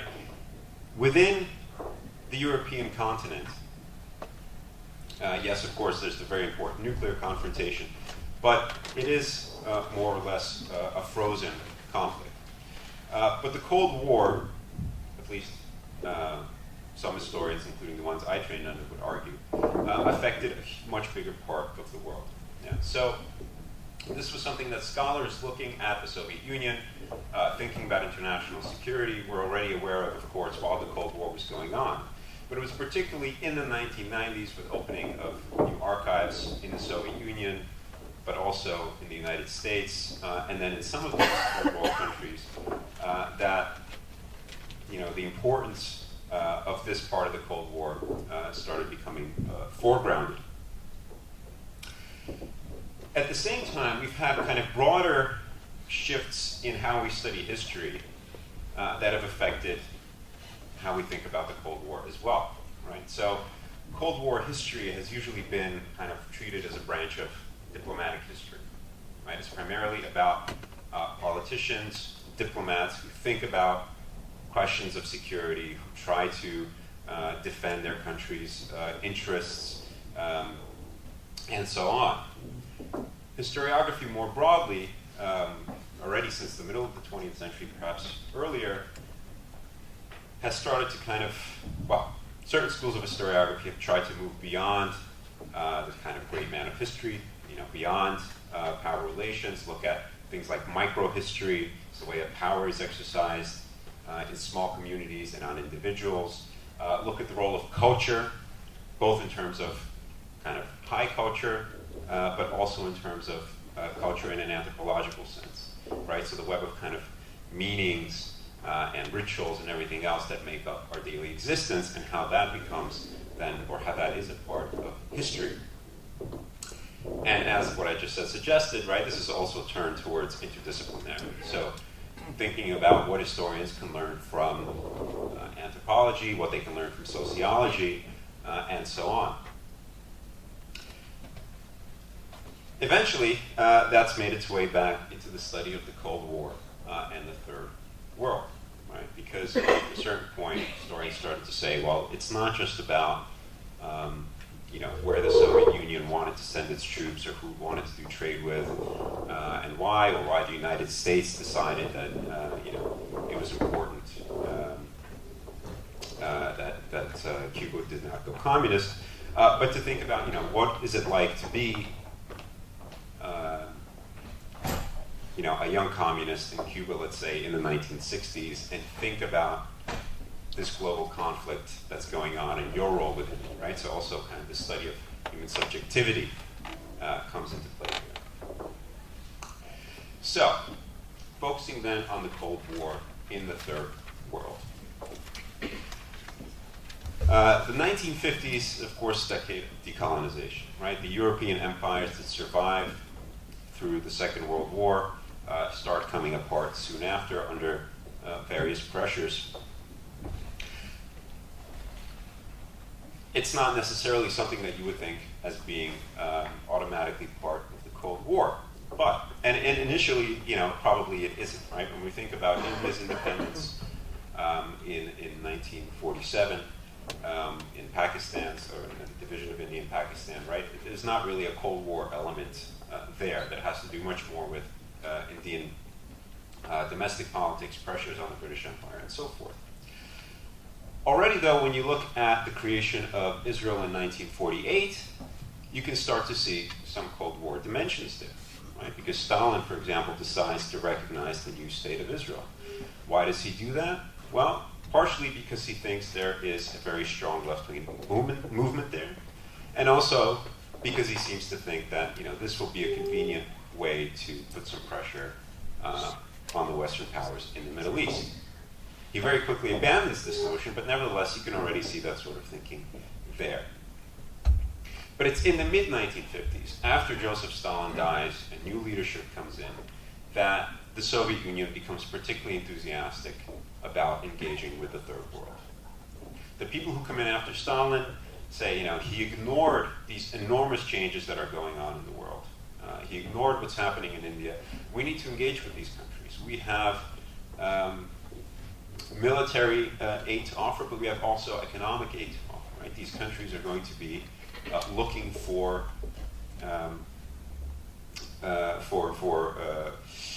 economic aid and advice, and they're going to need to keep the imperialists at bay. Right? So, the Soviet mindset, and this is something that many of these third world leaders agree with, the British Empire, the Dutch, the French, etc., they're just looking for an opportunity to come back and you guys, right? Perhaps do some kind of economic exploitation. And this is something, of course, that American leaders are also very much aware of. Right? You probably know about the Point 4 program under President Truman, right? This kind of commitment to fighting poverty throughout the world. That is very much part of Cold War thinking. Right? This is, if we don't do this, then these countries will become susceptible to communist infiltration. But this also becomes a way for two systems to demonstrate the extent to which they can fulfill their promises. Right? So what is the promise of the communist system? The promise of the communist ideal, let's say, right? Because in reality, there is no communist system. There's quasi-socialist states, state capitalists, if you want to critique them from the left. But the promise is that we can have, fairly shared prosperity. Right? Prosperity without domination, prosperity without racism, and so on. So, both the United States and the Soviet Union throughout the 1950s will increasingly offer support for various kind of programs. It's been argued recently, quite convincingly, for example, that when the US starts being involved in India heavily in the 1950s, it has very little to do with actual geostrategic interests. It's a debatable point, but this point has been made. Rather, it's because India, with its enormous population, is seen as a great kind of testing ground. Right? If you can show that poverty can be eradicated, if you can show that hunger can be eradicated, that's a huge win for American prestige. And the Soviets, in many ways, think similarly. Right? It's not always thinking about where we can plant submarines or aircraft, etc. It's really about demonstrating this. Increasingly, of course, the history of the Cold War in the Third World becomes a history of military interventions.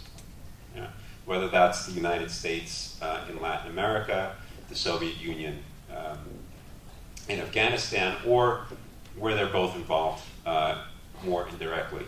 For example, in the case of Angola in the mid-1970s, or in East Africa. But we'll come back to that. There's also another history that runs alongside this, which is of third world states trying to resist the Cold War, right? Through organizations like the Non-Aligned Movement. They're not ultimately very successful in this, partially because they have plenty of their own divisions, right? Some of them arising from the kind of shape their countries took after independence, right? The borders that they inherited and then tried to protect, which leads them into conflicts with their neighbors. Partially because they do want to attract Cold War attention, right? They don't want to be involved in the conflict, but a lot of these third world leaders are very good at saying, look, we'd love to work with you, Moscow, but if you're not going to fund this dam or this factory, I guess we'll just have to become capitalists and go to America. Right? They're very good at using this, right? So ultimately, they do get drawn in to this conflict. So, how has the cultural turn, how have these interdisciplinary insights affected the way that we look at some of these processes? Well, for example, as I said, there's a history of development that runs alongside or runs as part of this history of the Cold War. So historians have now been able to go back and look at, what does the development process look like for a peasant in Vietnam, for example? Not in North Vietnam, but rather in South Vietnam, where there are a number of Western-led programs, or in India, where they're responding to various kind of new village programs to eradicate hunger and so forth. At the same time, people have begun to pay more attention to the way that the Cold War is affected by and affects domestic politics. So if we're looking at the United States side, right, one obvious issue might be race. Right?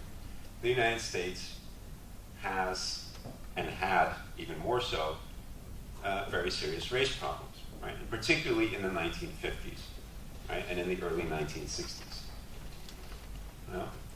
And it's very difficult to go out into the third world and say, we're actually offering a better version of equality when you have, all those things going on in the United States, when you have segregation, when you have limits on the right to vote, when you still have kind of mob violence against African Americans and other racial minorities. So this becomes a part of domestic politics as well, right? And it's debated how much of an influence it has on American leaders, but nevertheless, it's clear that it becomes a part of the politics there. But the Soviet Union also is affected by this, right? The Soviet Union is not just Russia and a few other Slavic peoples. It's an enormous kind of agglomeration, which includes the former, various parts of the former Russian Empire. So if we look at Central Asia, right? So the Soviet border at the time with Afghanistan and its kind of gateway to India and South Asia and so forth, we have various Muslim peoples who speak languages that are actually related to Persian, related to Turkish, and so on. And of course, there are areas where the Soviet Union has, as elsewhere, carried out a very determined anti-religious campaign. What does this have to do with the Third World? Well, Soviet leaders in this period realized that if they're going to reach out to Afghanistan, to Pakistan, and so forth, they need to show that actually they're also fulfilling this dream that they're selling at home. And it's very interesting. This is stuff I research now, which is why partially I'm pausing on it. Probably didn't expect to hear about Central Asia here. But it's very interesting the way that local leaders in these republics in the 1950s and 1960s say they're themselves being kind of employed to go out to these countries, right? So people who become the first secretary of Uzbekistan in this period, of Tajikistan, also end up serving periods as ambassadors in places like Togo, or going on these very long media junkets in India and Pakistan, right? To kind of show off, this is what the Soviet Union is, right? America is racist, right? An African American could never become this, but with us, there is no domination of Russians over others. But what do when they come home? They say, well, it's great that you want to show off our republics to the third world, but why don't you put your money where your mouth is? We've been trying to get this dam, factory, etc., built for 30 years, and you haven't supported it. Instead, you've made us become like a colony to Moscow because we've been producing cotton, and non-industrializing, etc., etc. Or, we've been destroying these mosques, madrasas, religious schools, that are architectural monuments from the Middle Ages. And yes, of course, religion is bad, we agree, but this is also a cultural heritage. So why don't you invest money in this, and we'll bring people from these Muslim countries to come and look at it. And that's exactly what happens. From the 50s and 60s, you see a lot more investment in these kind of cultural monuments in Central Asia, and all of them become kind of part of a standard tour that students and visitors from the third world will take of the Soviet Union. And something similar also happens in the Caucasus. Okay, focus a bit more on development. Is there a Soviet model for underdeveloped countries? That's something Soviet economists will debate for almost the entire length of the Cold War. Yeah. And usually what they'll kind of agree on, even though they'll keep debating, is no, there isn't really a model, right? You can't replicate what happened in the Soviet Union, nor should you, right? The way the Soviet Union industrialized, I'm sure I don't have to tell you, was very costly. It cost the lives of 3 million peasants in Ukraine, 1.5 million former nomads in Kazakhstan, yeah? and of course countless other people as well. The leadership in the 50s and 60s doesn't want to advise anybody to replicate that. But what they do have is expertise. Right now they know how to build factories, they know how to organize planning, at least they think they know how to organize it. It turns out maybe they don't. But in any case, they believe that that's something that they can offer. So this kind of piecemeal aid is something that they can do.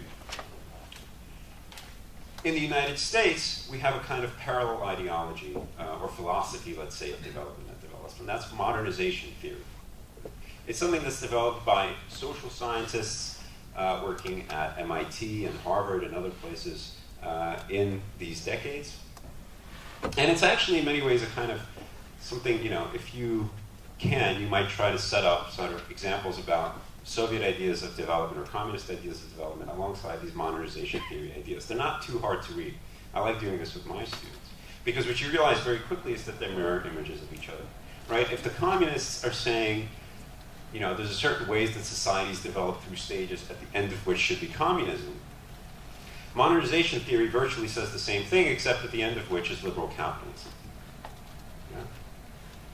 It takes kind of the British history of moving from agrarian feudalism to industry to consumer industrial economy and says, yeah, this is something that everybody can go through with the right sort of conditions. And a lot of US aid, a lot of US policy is going to be structured by this philosophy. But it is, of course, a mirror image in many ways of what the Soviet Union is doing, or the way that the Soviet Union thinks. But in any case, in the 50s and 60s, this is very attractive to these third world leaders. You can find very good speeches online. Kwame Nkrumah, for example, says, countries, paraphrasing here, but countries like Ghana need to be jet-propelled into modernity, right? Jet-propelled into modernity. Right? None of this kind of slow, step-by-step development. This is one of the reasons the Soviet Union is so attractive, because it was also a highly agrarian country at the time of the revolution.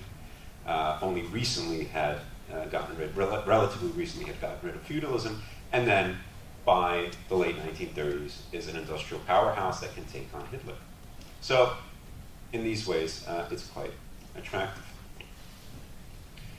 Now, I said that modernization theory and the Soviet model look similar. What's interesting is when you look at what the Soviets and the Americans and their allies do in the third world, what they do in practice, it actually also looks very similar.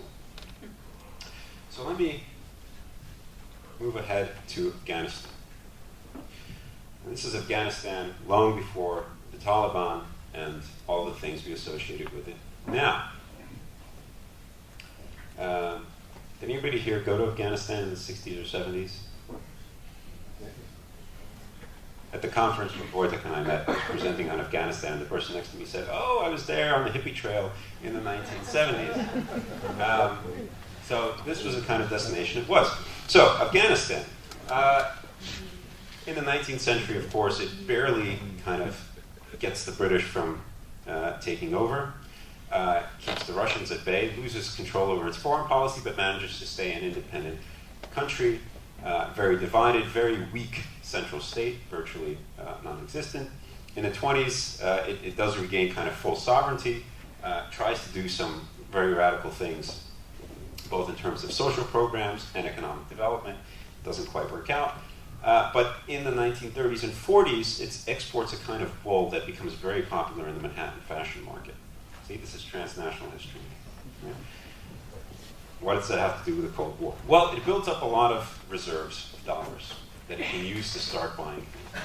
And in the 1950s, again, you have a leadership that is very eager. It's still a monarchy at this point, but it's very eager to start, again, this process of catching up with more economically advanced countries. And it starts by using this dollar reserve. But also very quickly, Afghan leaders figure out there is this Cold War thing going on. We have this neighbor to our north called the Soviet Union, which is giving money to India. They could also be giving money to us. And then we also have the United States, which we could perhaps convince to do the same. And this is what they do. What does development mean in practice? Now we can see. First of all, it means raising agricultural productivity. Yeah? How do you do that? Well, you build these enormous dams, and you start irrigating land that wasn't previously used. And of course, you bring in experts who know how to get more out of this land. You bring in, you build some factories that can produce fertilizer, and so on and so forth. And you build roads, so your military can get around more easily, so you can have more control over the country, and also so you can move goods around better. So, what does the Soviet-American competition look like? Well, the Americans built a huge dam in the Helmand Valley, or in Helmand, rather, irrigating the Helmand Valley, right? This is, right now, if you follow the news, this is the most dangerous part of Afghanistan. It has been for the last decade. This is the part that they're working. The Soviets build one further north. The Soviets build a road north to south, the Americans build them east to west. Basically, everything they're doing, the other side is doing as well, right? The Soviets build an engineering school, the Americans or the French build a medical college, and so on and so forth. Not only that, but Afghanistan decides to adopt a form of planning. Not Soviet kind of complete top-down planning, which of course doesn't even exist in the Soviet Union, but everybody thinks it does. But they think more along the lines of what India's trying to do, right? Something to help allocate resources and think about targets for growth. Their planning staff includes several Americans, several Soviets, a Dutchman, and an assortment of other people, right? So this kind of competition often takes the shape of cooperation in this period. Now, on the last slide, I said that Cold War interventions are sometimes the result of disappointment with this development process itself. So what happens in Afghanistan? Well, already by the late 50s, it's very clear that the kind of things that the regime had hoped would come from these dams, etc., hasn't happened. And this is where you need to start thinking like an anthropologist to try to understand it. You know, why is it that peasants don't necessarily like working in some of these new farms the state has set up? Why is it that they don't want to get the kind of technical training that would allow them to become mechanics and tractor drivers and so forth? Why is it that they're not using the tractors that are being produced for them in the United States and the Soviet Union? And so on and so on. But what do the American officials say? And this is something, by the way, I'll show you later where you can find these documents, look at it with your students. They say, well, we agree that this is a disaster, but if we shut it down, it's going to look like an American disaster. And we can't let that happen. And the Soviets, of course, are saying the same thing about their projects. So what do? You invest even more money. Yeah. That's what's happening on the superpower side. What happens with Afghan politics? Well, you've had all these people who've been going to school from the 1950s, right? This elite that's trained in these kind of Western-style universities. Many of them start going abroad to Europe, to the United States, or to the Soviet Union. Many of them start getting very impatient with the pace of change in their country, political change, but also economic change. Right? They kind of start resembling, to me, they always resemble the Russian intelligentsia of the 19th century, which if you know anything about, just from Russian literature, usually if I have a Russian history class, most of the people are there because they read Dostoevsky when they were 16. As a result, they're now in my Russian history class. Anyway, they remind me of them because suddenly, you know, they see themselves, they don't see themselves as part of, they see themselves as very different from most of the people of Afghanistan, but they also see themselves as different from the people in power. Right? So they start thinking about more radical change. Well, what does more radical change mean? For some of them, it means communist revolution. Right? From the mid-1960s, there's a group that's trying to organize a socialist revolution. For others, as we get into the 1970s, that's actually the problem. If you compare them to Russia, you could call them the Slavophiles, the ones who are saying, stop copying the West. That's where all your problems are coming from. Instead, try to focus on what's your own. Yeah. And that's where you get the origins of this Afghan Islamist movements. Right? The people who are saying, no, there's already way too much change. There's already too much Western morals in our society. Right? There are already too many communists running around the university campuses. We need to start working in a different direction. In 1973, the monarchy is overthrown by a cousin of the king, Muhammad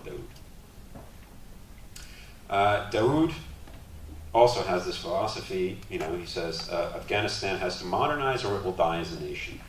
Right? He overthrows the monarchy because he thinks it's completely inefficient in trying to do these things, and he needs to move even further. Dawood is not a communist.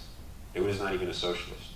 But he is someone who's willing to work very closely with the Soviet Union to push this process forward, which he does, and the Soviet Union is very happy with him. Both the United States and the Soviet Union, throughout the Cold War, are very happy to have Afghanistan neutral.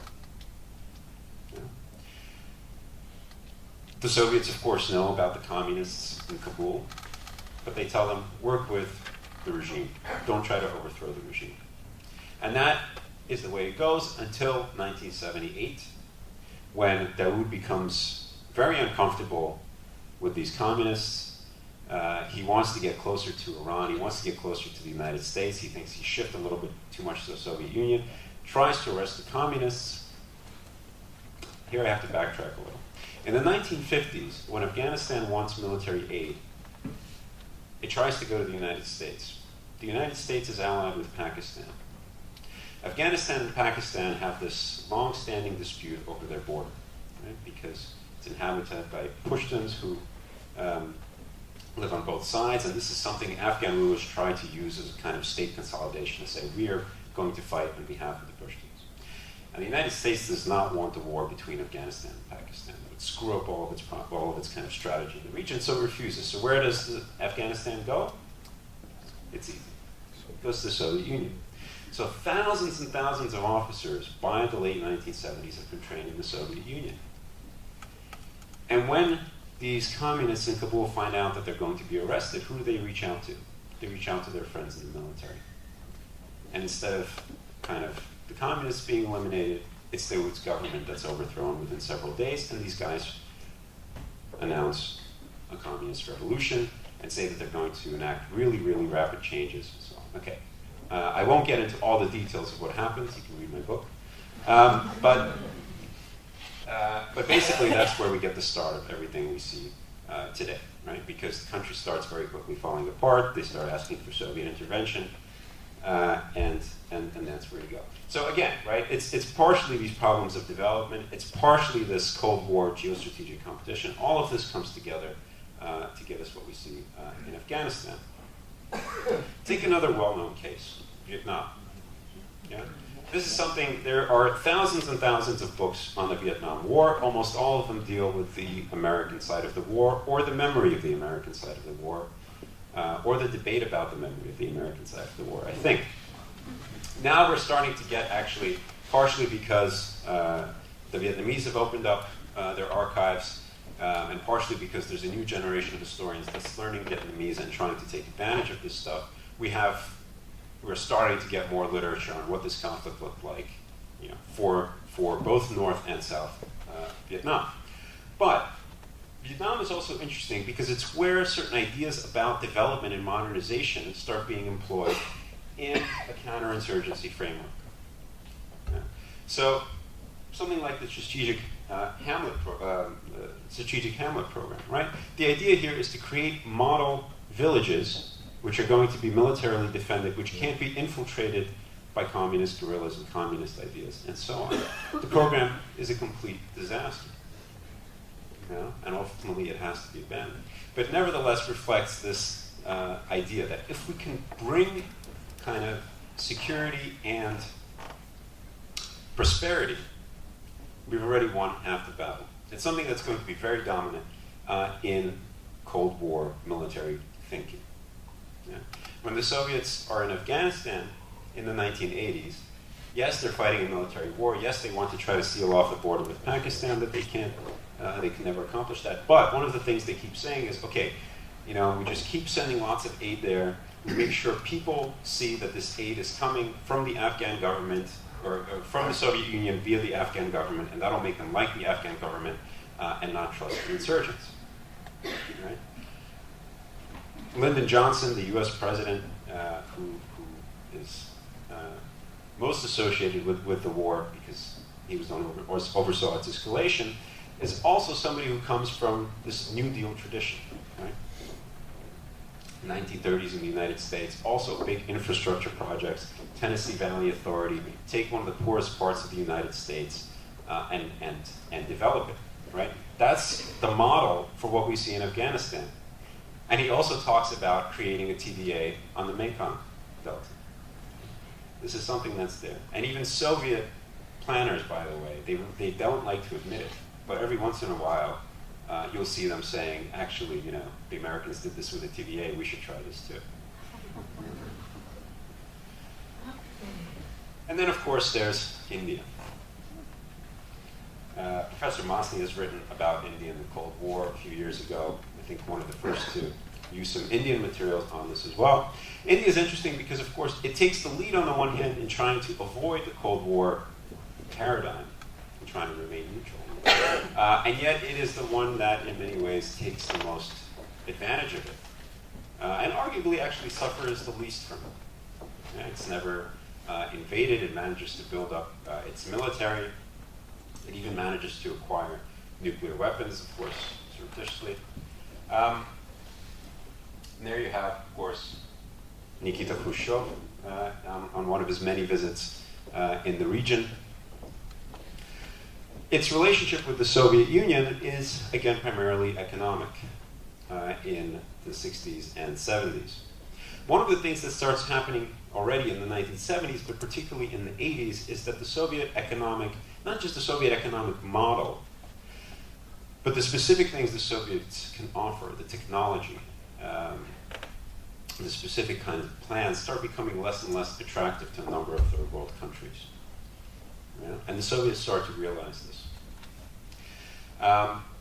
When you look at the relationship between India and the Soviet Union, in the 1980s, it becomes increasingly about arms. That's something the Soviet Union still produces very well, and can sell a lot of to the third world. And that's something that India and a lot of other countries are keen to keep buying. But when it comes to kind of general economic aid, the Soviet Union often doesn't look very attractive anymore.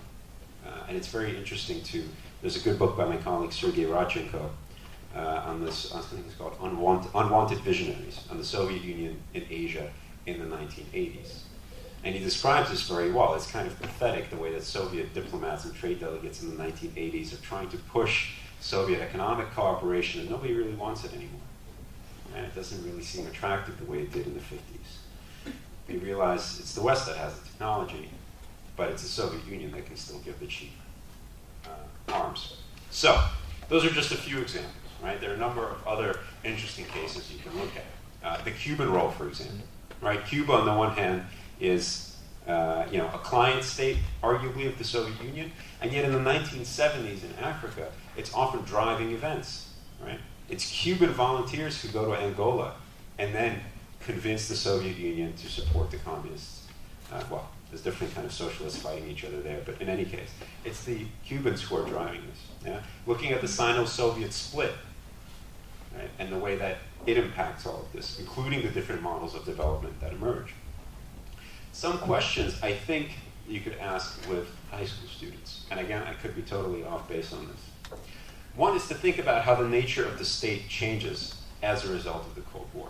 Right? What is it that a state is supposed to do? What are its borders, not just geographically, but also in terms of how deep it's supposed to go in society?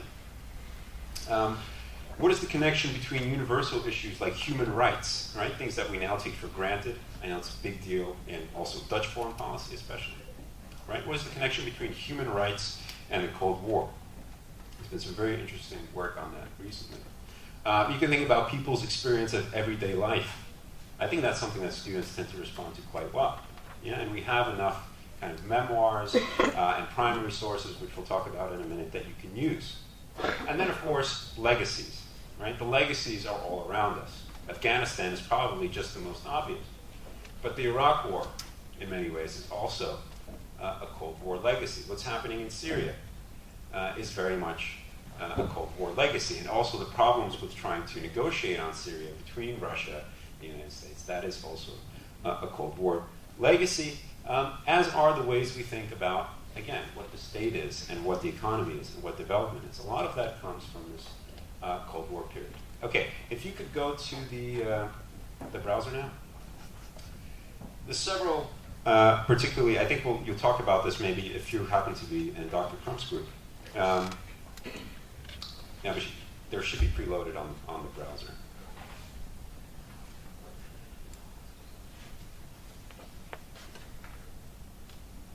Now you have to switch to the browser.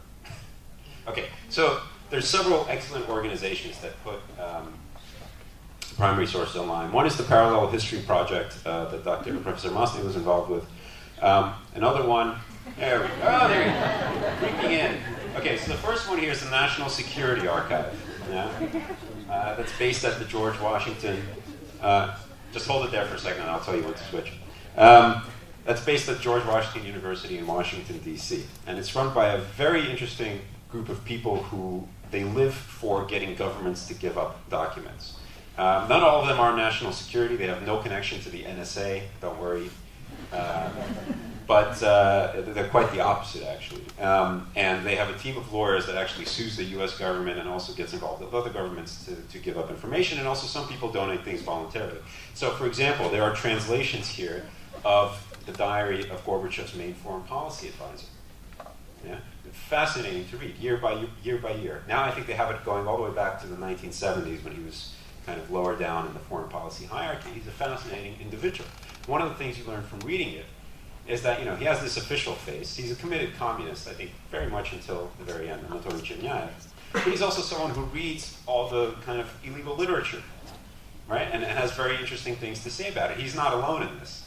When you read the diaries of some of these guys, they're much broader people than the kind of, Cold War film, Soviet, stone-faced bureaucrat that you imagine. But you also have things on, for example, the crackdowns in Argentina under dictatorships, the U.S. role in some of these things. Very lively documents in some of these cases that I think your students could enjoy. Can we go to the next one? The Wilson. Yeah, this is the Wilson Center. Again, this is something I use with my students all the time.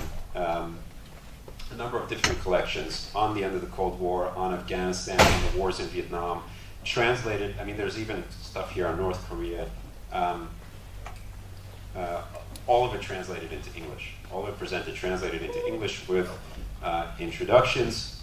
Can you go to the next one? Okay. This is the place where I worked after I graduated university. It's the Office of the Historian at the Department of State. It's been around since Abraham Lincoln's time.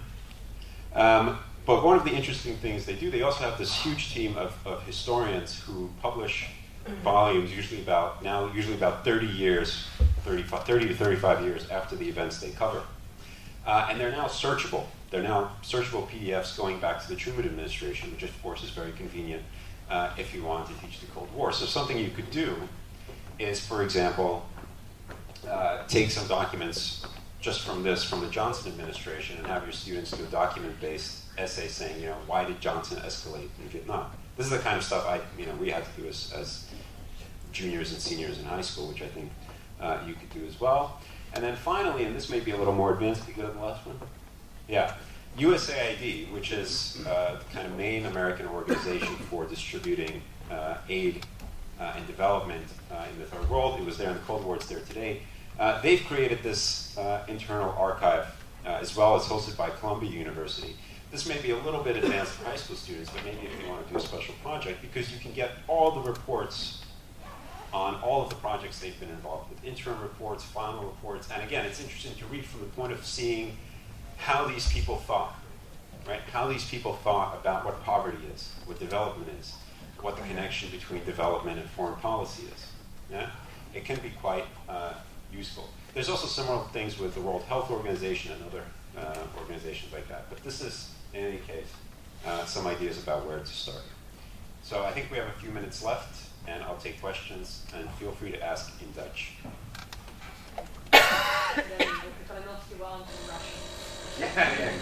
Oh, I guess that's the bell. Is there an urgent question now, or are there questions which can wait to a panel discussion? Okay, you want your lunch, I think. I would like to take the opportunity to thank Dr. Kalinowski very, very warmly indeed for an extremely wide-ranging and lively talk. I think it covered an enormous amount of ground this morning, and I think there's a lot of material for discussion in the panel discussion. Dr. Kalinowski will also be there, so that would be great. I don't know, you'll be able to stay till about 5, so you might be able to catch him either over lunch or over drinks if you've got other questions. I think it's been great how much we've covered and how much you've covered. I haven't covered everything yet myself. And it's been great that you also have these questions for high school students and also the website you can find resources on it. I think a lot of information, but you also linked it to teaching in the classroom. So in a minute I'm asking for the applause, but first I want to mention something that may be of interest to you. Jorien, our student assistant, will send you the article by Wojtek Masny and by Richard Davey by email. We won't publish the 2 articles on the website because we might be in trouble with copyright, but you will all receive them by email. Also, Richard Davey has got an extended version of his talk today, which we will publish on the website in 10 days' time, because Richard Davey is first going on holiday in Germany, and then he will send me an extended version of his talk. Dr. Kalinowski's PowerPoint will be published online as well, so you will have a lot of information about the talks after the conference. And I think now it's time for lunch, but before that, a big round of applause for Dr. Kalinowski.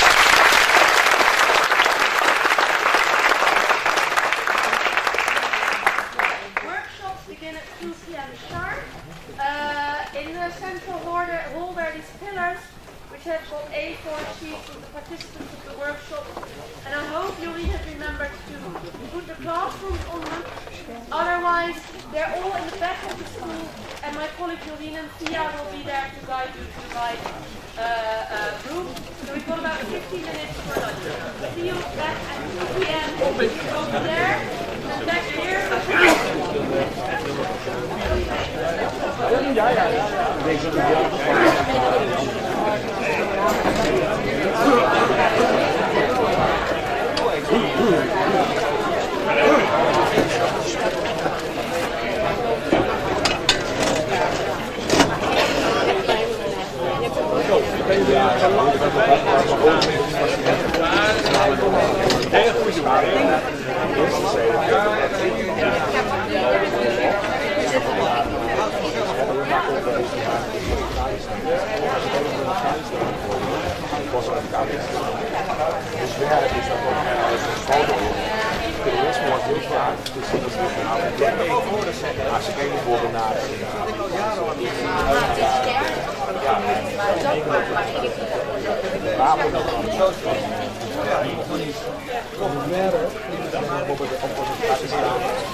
Nu niet meer. Nu niet meer, lang niet.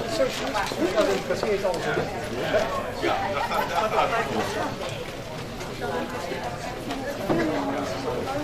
niet.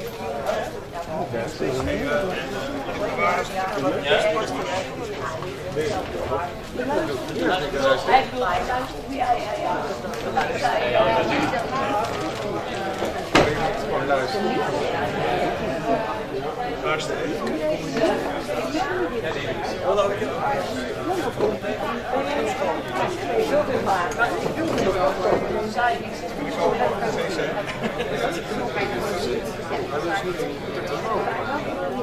Blijven ze wel buiten, maar het ziet er zo lelijk uit.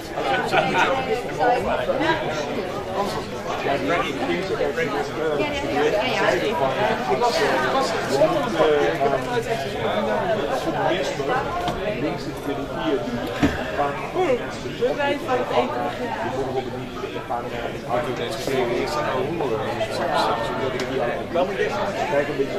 Ik zit bij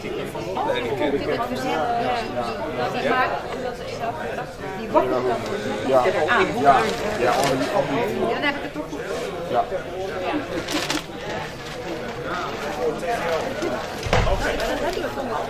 Ja, nee, dat was wel een keer. En hij zag de stem zag hij niet weg. Dat heb ik ook gemerkt. Hij ging niet meer springen. Toch niet gezegd dan. Nee, precies. En ik denk, zo slecht is het niet, maar sorry. Ja.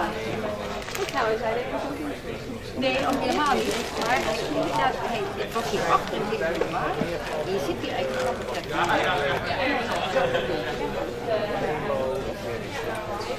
Hoeft ook Engels.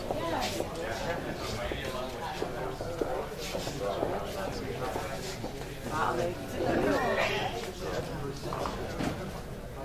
Ja, waar hebben ze geen meer over? Nou, ik krijg het.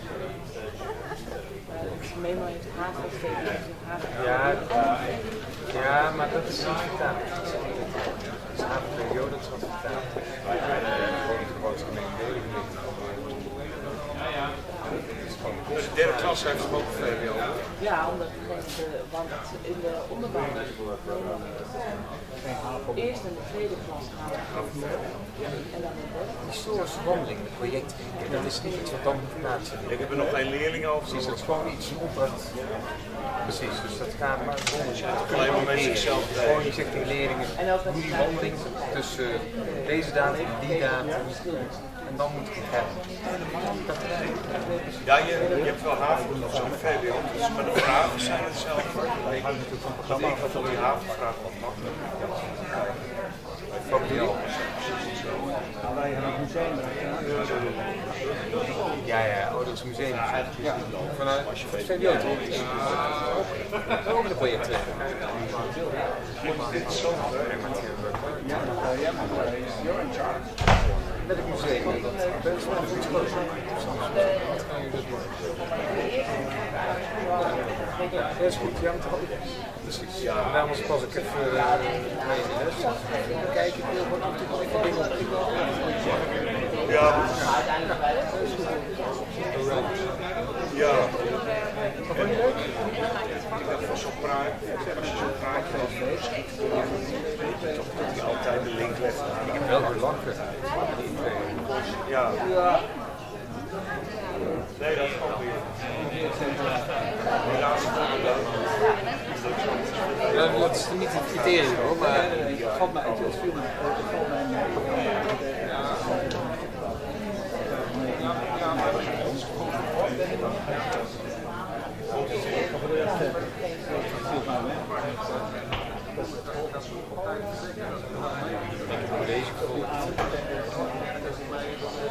Jawel, ja, nee maar goed, ja, ik heb mezelf al een jaar getest. Maar dan is het wel leuk.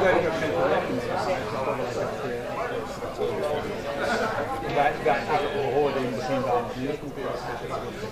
Nee, ik dacht ook dat zat ik in het schoolboek. Ja, vind je nou eens meestal. Het is leuk eens even op een rijtje te zetten. Deze staat al zoiets.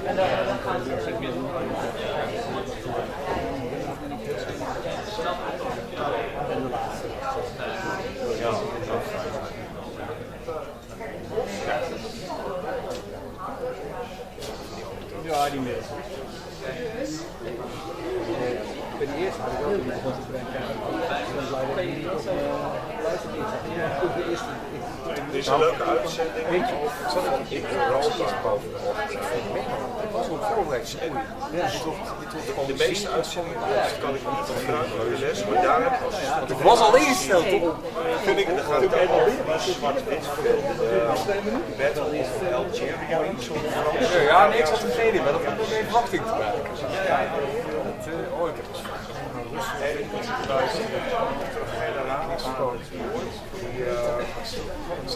Ik heb het maar even de figuur uit de film, de generaal van Bassir. Heb jij vrienden? Nee, ja, ik noem hem vriend. Generaal, waar je nog steeds praat over de Algerije. Dat heb ik een keer laten zien in de klas. Misschien is die uitzending in België. In Europa. Dennis kent misschien ook, maar we kunnen vooral zien. Je hebt hier een lekker café waar je ook kunt eten. Ja, dat was zo vandaag. Dat is springt. Ja. Als je het voorstelt, die hele rest zit dat gewoon heel gezellig. Hou je optie. Dat zo, dan zit je dik bij het station. Nog mooi. Wanneer we de 12 terug gaan? Nou, ik zou even kijken. Ja, we zijn nu met de 12 gekomen. Kom je voorbij de tolsteen of zo, maar toen weg even ergens uitstappen. Die weet je niet. Je weet het niet. Ja. Als je gewoon bij de dom uitstapt, ik bedoel dan zo lang afstand. Maar bij de Mariaplaats is het. Mariaplaats? Ja, hier al. Kun je rustig even springen weg. Conservatorium. Ja, ga je naar rechts. En dan ga je precies naar de tuin. Dat zou een optie kunnen zijn. Ga jij iets over huis? Nee, ik denk dat ik extra tenzij jullie het zo lang hebben. Nee, toch? Nee, gewoon als ik klaar is, ga ik weg. Certificaatje meenemen. Certificaat komen. Ja, ik denk dat het goed is. Dan zitten daar zeker op de plaats. Het is vaak heel technisch.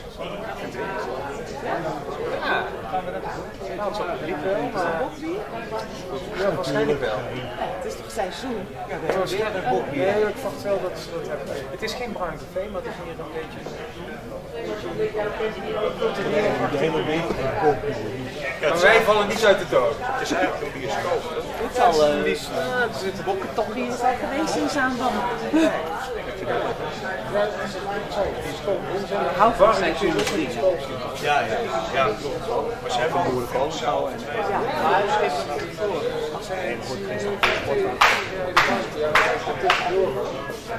Oké, ja. Kijk, we gaan meteen weg dan naar de certificaat. Ja, zijn hier nog een paneldiscussie kun je geloof ik met het certificaat. Ja, dan gaan we meteen is die Tino Murner ook? Ja, ik heb alleen meeloos daar op Remzout. Iets verder doorlopen. Ja.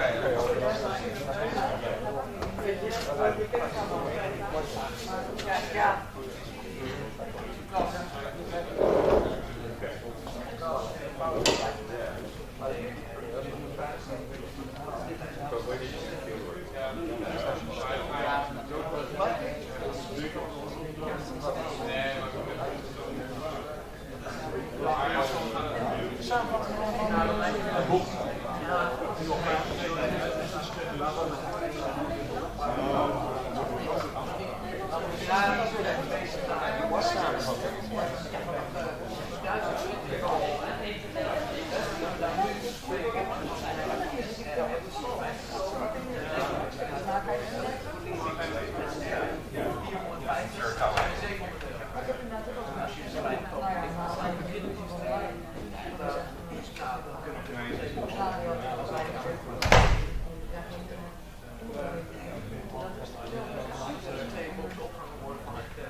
Wij dat betalen? Nou, dat komt uit onze begroting. En uit hun begroting? Ja, hun leden komen uit hun begroting en de onze. Dus wij moeten van 5 leden betalen om te zorgen dat komt goed, toch? Met de hele waar we bezig met is er nog een dood. De eten is nu beschikbaar. Dat is komiek. Oh, yes. Als u dan zo meteen alvast gaat u de paneldiscussie dan nog wel? Nee. Als u dan zo meteen alvast uw jas uit de zaal wil halen, dan hoeft u niet... ja. Ik ga ook misschien na. Oh ja, dat kunt u afleggen. Dus dat kan alleen niet.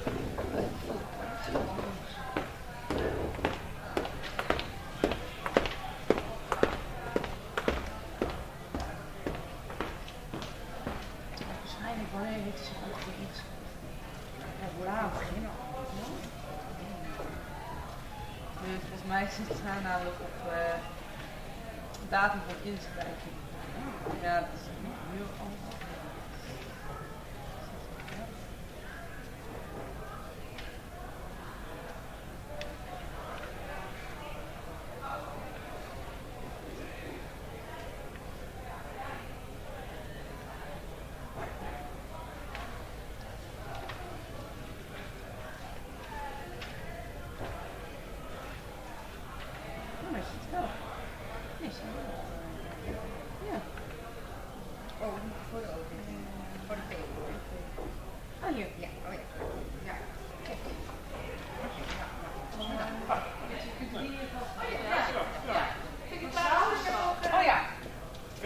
Met geitenkaas, rode tekenletter en een croissantje met mozzarella, tomaat, pesto. Zeg maar. Meer dan. Dank u wel. Ik heb maar een kleine maag. Ja.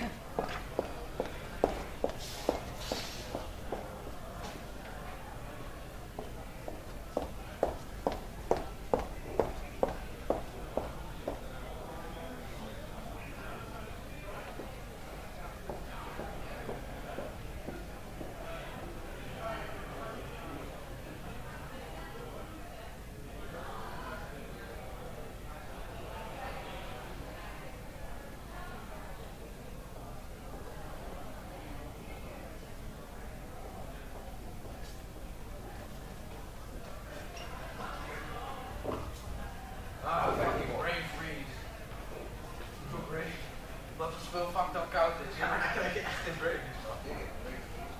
Ik had een 8,9 voor jullie. Ik had een 8,9. Bij de eerste bij de eerste opgave had ik niet eens 1 punt gekregen. In 1 punt. Wat een acteur dat we de sancties gedraaid.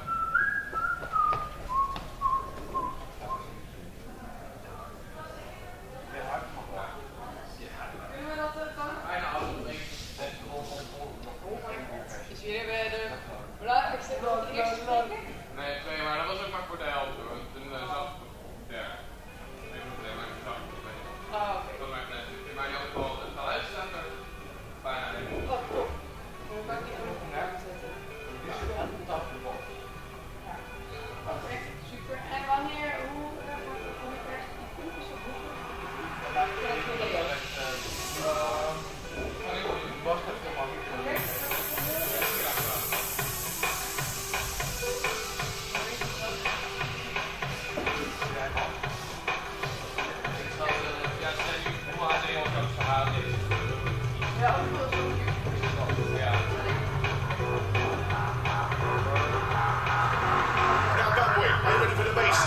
Yo, get on the case.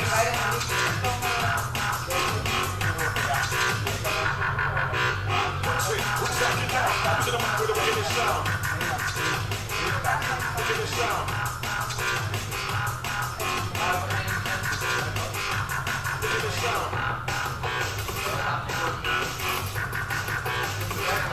Get hype hard. Awesome.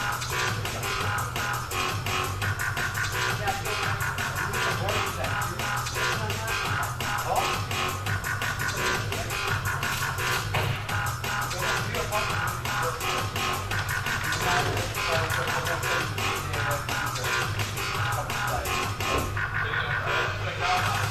hyper.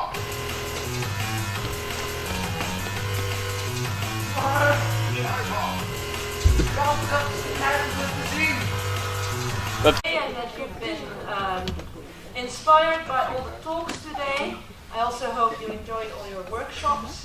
I also hope you enjoyed the workshop where the technology totally failed, which was my own workshop. But fortunately, that's behind me now, and I won't say much anymore, I hope, but I will chair the panel discussion.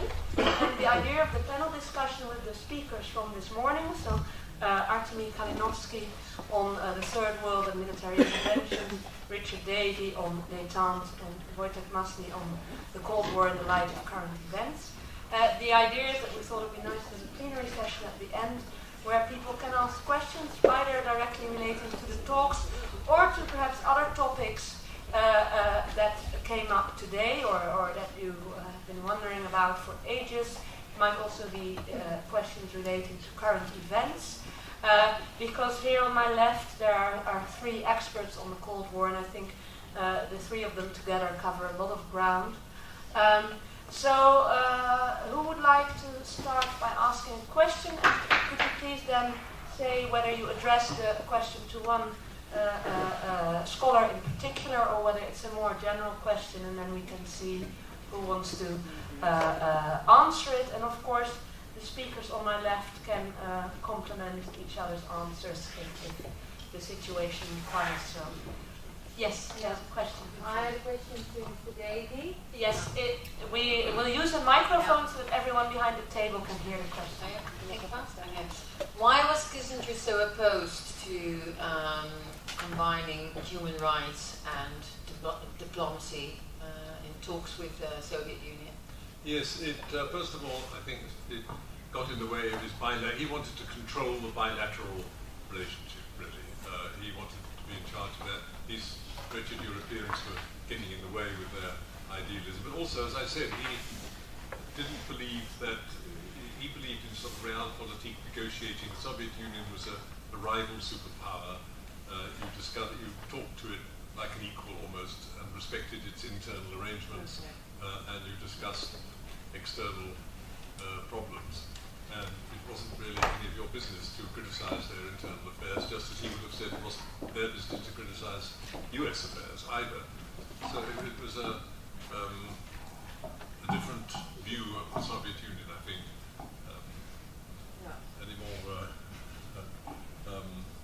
And he got him in this whole negotiation for nearly 3 years. Was taking, the Russians were getting very impatient. They wanted their summit conference. Kissinger wanted it out of the way, so get on with it, settle, doesn't matter how much, get it off the table. Okay. Thank you. Okay, thank you very much. Any more questions about any topic from the Cold War you could think of?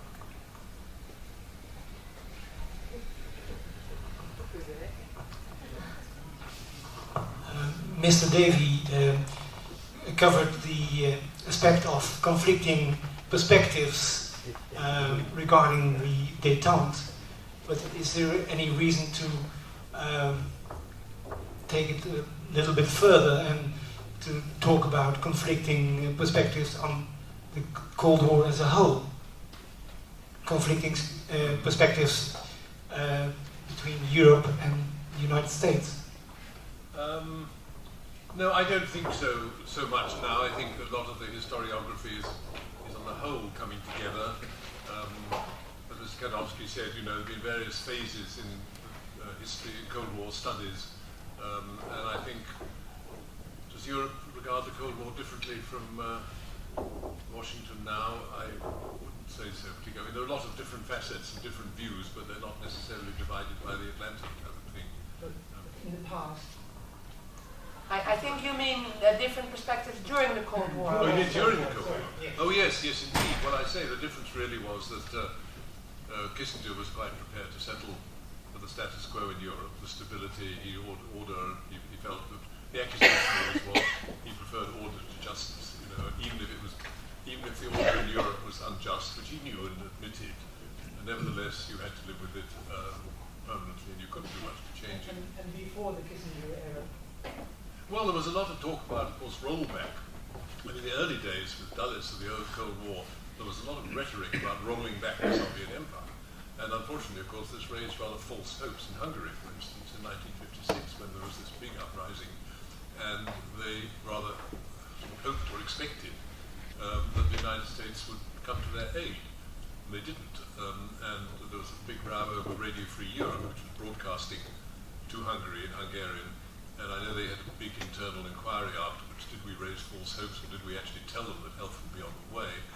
And there are different views on this, but certainly they were rather encouraged, not definitely and directly. If you look at the text of the broadcast, that's according to the studies, they didn't say, we will come and help you, but it was a bit of the implication. And after that, I think rollback rhetoric rather died away because it was shown to be unreal. Is there anything you'd like to add to this, Professor Masky? Yeah, let me just add to it. I would say that there is a certain difference between the way the CSC is viewed by historians in the United States and in Europe. The appreciation of the importance of the conference, I think, is much higher in European countries. If you look at the recent publications, they are hosted by European scholars, and I think it's very understandable because in the CSC, smaller countries played important roles. So many of the small countries sort of were able to push above their weight, so to speak. Yeah?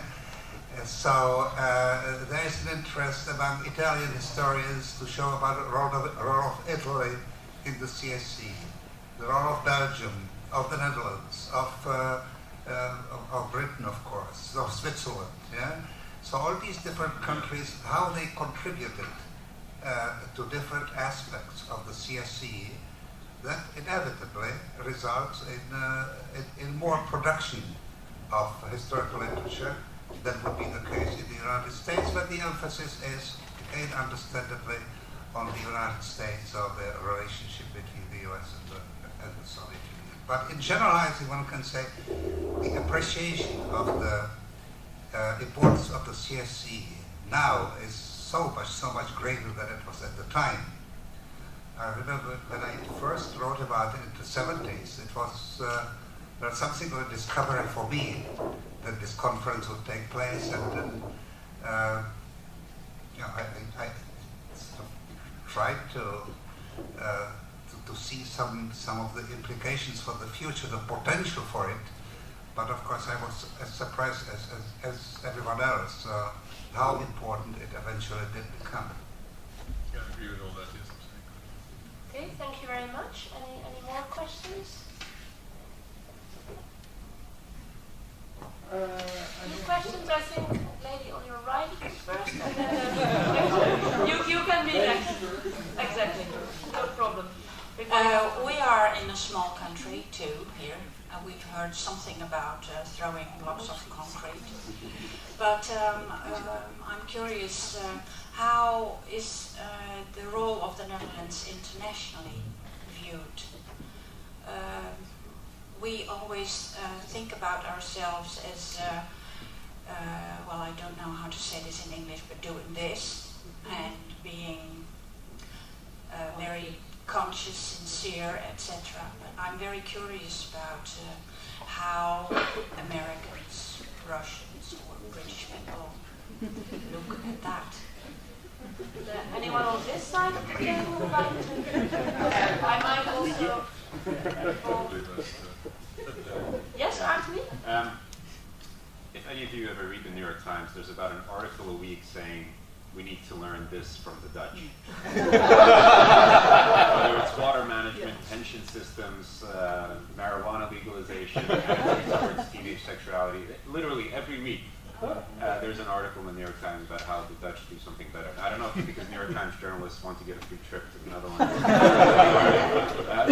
It all seems, living here but being from there, it all seems very sensible. But in terms of the Cold War, I mean, I'm quite ignorant, unfortunately, of Dutch history, but in terms of what I've had students look at, the Dutch in Indonesia in the late 40s is an interesting moment because the Netherlands wants to get the United States to agree with its actions there, in part by suggesting, look, it's either us or the communists, right? And that plays an interesting role. And then there's an interesting role played by individual American entrepreneurs in actually going around this policy. So that's one aspect that what you could look at. In the 50s and 60s, in this development story, there's actually a lot of Dutch technocrats who were very important, usually working through the United Nations, for example. So this gentleman I mentioned who ends up in Afghanistan, I think he ends up there in the United Nations. And I have a colleague at the University of Amsterdam who studies the formation of these technocrats in the 30s and then during the Second World War under the occupation. Some of them become very important economists and advisors and then playing the role there. Of course, everything to do with water, there's always a Dutch engineer there. And then when you get into the 80s, of course, the anti-nuclear movement and the human rights movement, both of these, the Netherlands plays an important role. And I think there's been quite a bit written about this by historians based here. And I think it would be a very good idea to bring that into the classroom to see how, it's really not that far away even when you're here. And then, of course, there's the Dutch left, which was important to the Soviets. So the gentleman that I mentioned earlier, who's Gorbachev's foreign policy advisor, his role earlier is keeping contact with European communist parties. And it doesn't matter if it's from a small country like Denmark or the Netherlands, or from a bigger country like Italy, which has a much more important communist party. But it's important because they're trying to hold on to this idea of a worldwide communist movement, even as European communists by the 70s and 80s are going in a very different direction. So yeah, there's lots of small ways that you can find the Netherlands affecting things and also being affected by it. One point. Well, we're always citing the Dutch example on cycle paths, because we're a long way behind on that. But and I must say, seeing it the way it works here is extremely impressive. I met, going along a cycle path in Oxford, there were two girls collecting signatures for improving the cycleways. One of them came from Utrecht, actually, because I talked to her about it. Anyway, but as for the Helsinki process, they certainly played a very active role, and there was one particularly crucial moment when some of the West Europeans were saying, well, we're not getting very far on this human rights, are we? There's such a sort of blockage. I mean, maybe we should compromise a little bit more. And at one of the meetings, the Dutch foreign minister said, look, you have recently signed a declaration in Copenhagen on European values and what Europe stands for. And if that's what we believe in, we have to push this through in the CSCE. So at that critical moment, it is stiffened a few backbones. Okay, thank you very much. And 19 minutes on that. I would just add one interesting thing about the Netherlands and North America. The Netherlands is still very important in international organizations having to do with North America because of the Dutch territories in the Caribbean. Yeah? So in the Organization of American States, Pan-American Health Organization, and others, Netherlands is an important influence. So. That is one aspect, and another one I think I would mention the recent events in Ukraine. Yeah? The shooting down of the Malaysian airliner with so many Dutch citizens on board. That made an impact. That was noticed in the United States how this particular country was affected. So that detail, I think, needs to be added. Okay, thank you very much. I would like to add not something I know because I'm quite about that, but I would like to add that if you are at all interested in the Dutch role in the Cold War, or Dutch foreign relations, or anything relating to the Netherlands, I would recommend any book by Professor Duco Hellema, who's very modestly sitting in the back of the room. Some of you have followed a workshop by him, and he's the expert on the international relations of the Netherlands. So Professor Duco Hellema from Utrecht University, and he has written on a lot of things that my colleagues on the left have mentioned now. So if you'd like to read up on it, then I can recommend it books. And now it's time for the next question, which was the gentleman here in the front. If you still want to ask it. One question, maybe that's a question for all three of you. I'm very curious, where do you see the origins of the Cold War? We start about the Cold War, it started after the Second World War, but there are some theories that some historians, they see the start of the World War as a late 19th century development. How do you see that? And is the Cold War really ended, or do you consider it as an ongoing development in history? Very curious about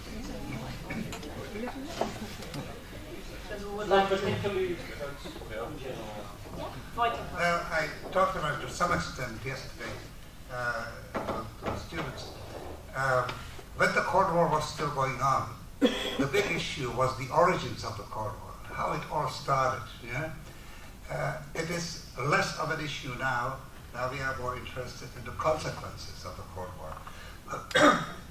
Now, as far as the origins are concerned, I think what we have to keep in mind is the very, I think, unusual situation that existed. The historic setting at the end of World War II, when the Cold War started, was so unusual that this most destructive war in history started.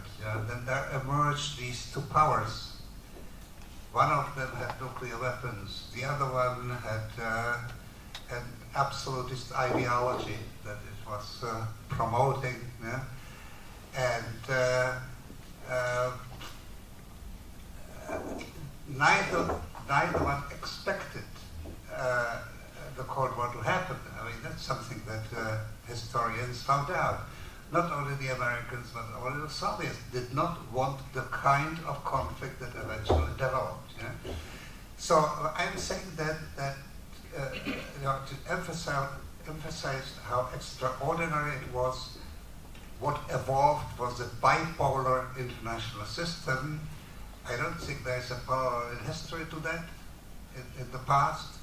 So what can we make out of it? I think the only conclusion is that it is something that is very unlikely to happen again. Yeah? The same confluence of circumstances. Now, about the people who are speculating today, we are back to the Cold War because of what Putin is doing with Russia. I certainly wouldn't buy that argument. Russia today is not the Soviet Union.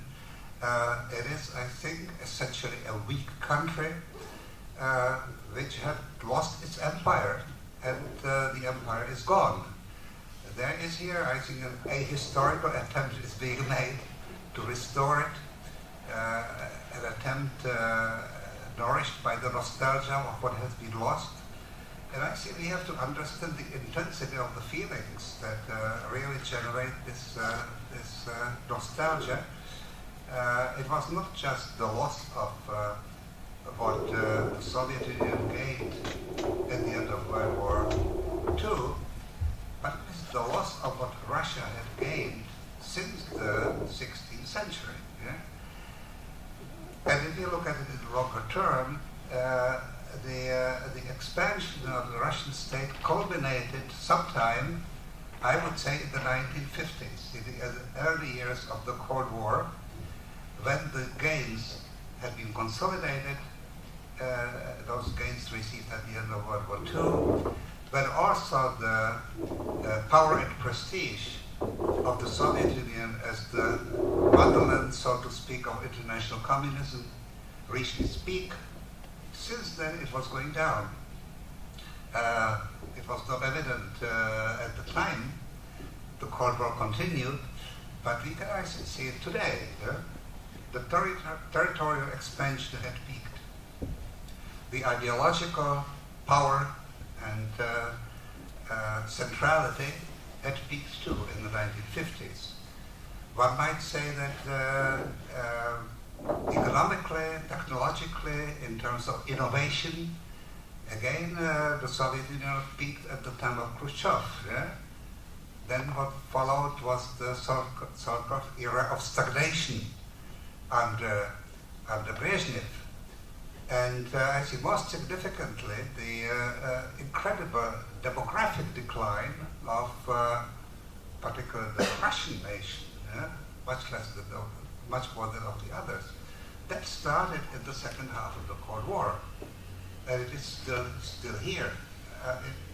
It's an unprecedented demographic decline not encountered in peacetime anywhere in the world in history. Yeah? So, this much about how about what happened to that country, and how difficult it is to come to terms with that, and how vulnerable it makes the people to the appeal of somebody like Putin, who is trying to play all sorts of tricks to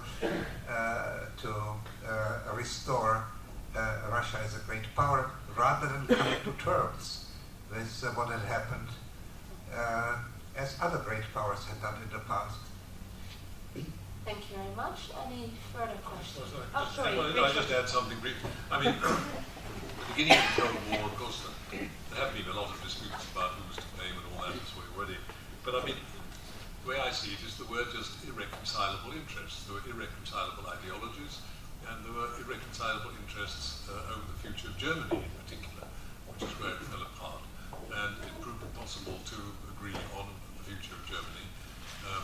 Particularly because we found, and certainly we found in Britain, that the idea of sort of having Germany reduced to an agrarian, which is the Morgenthau plan, an agrarian country, paying huge reparations and punishments and so on, it was unsustainable. I mean, there was a phase when, I've forgotten the exact figures, but then we were getting sort of a certain figure money in reparations, and we were paying about 100 times more than that to feed the Germans in this disastrous post-war period. So, I mean, the pragmatic answer, we had to build up West Germany to support itself, really, and then eventually, of course, to support NATO. And as soon as we started doing that, the Russians started objecting, and because we were doing it, we introduced a new currency, we had to introduce a new economic system, and that was the beginning of the split. But I think those were just, sort of, looking back, almost nothing in history is inevitable, of course, nothing, but it looked pretty inevitable at the time. Yeah, just one small comment on the current situation. I mean, I completely agree that Russia is not the Soviet Union. Even if it wants the same kind of Cold War, it couldn't get it. But at the same time, if we say it, it becomes true. And there's a very disturbing tendency, I think, among American commentators, but from what I can tell with my Dutch, also among Dutch commentators, for example, to talk about the new Cold War, there was a talk recently where the panel, the chair said, how do we deal with this beast being Russia? Now, Russia has done some beastly things, but, at the end of the day, it's a weak country that's still incredibly important for a number of things going on in the world, for the situation in Syria, for the negotiations with Iran, for the kind of shape that Chinese expansion is going to take, for the situation in Afghanistan and Central Asia. So, and these are all actually reconcilable differences, I think. I think journalists and commentators need to be very careful about the kind of reality that they create. Yeah, referring to that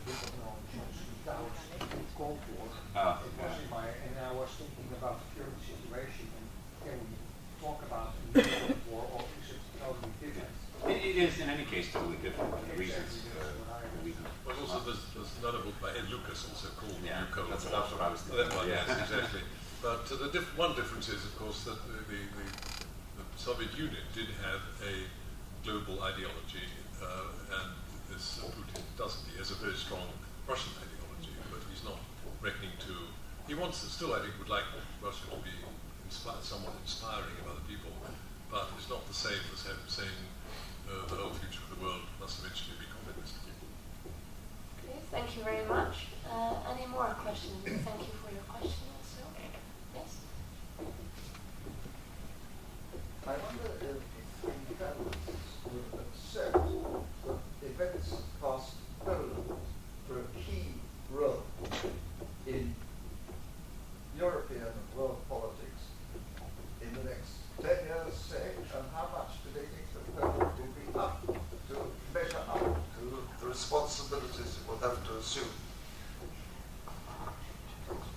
So, a question on the role of Poland?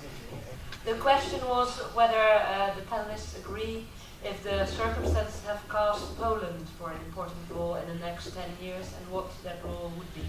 So on the role of Poland in the near future.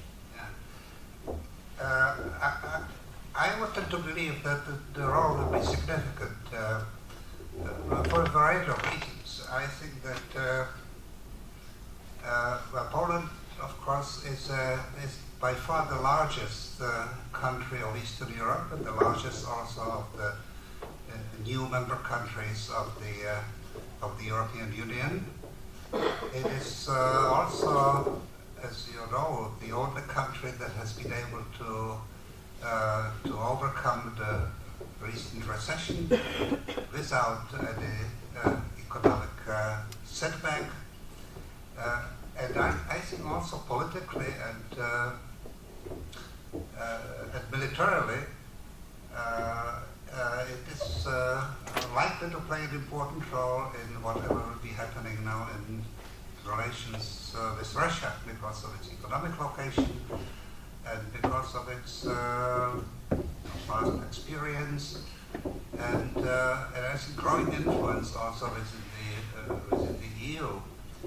As far as I can tell, the Polish leadership has been very balanced, very reasonable, not trying to go too far in either direction, emphasizing the need to resist what Putin has been trying to do in Ukraine, but not to do it militarily. At the same time also emphasizing the importance of NATO, not that one is expecting another war, but in order to provide sufficient stability and deterrence to whatever temptations might be coming. So I think there is a number of reasons for why Poland is likely to play an important role within Europe and even beyond in the years to come. Okay. Richard and Arthur. So do I, so we can move on to the next question. Are there any further questions? We've got time for one or two more questions. Yeah, there is a question in the back. One of my colleagues. Yes. Question for Artwin.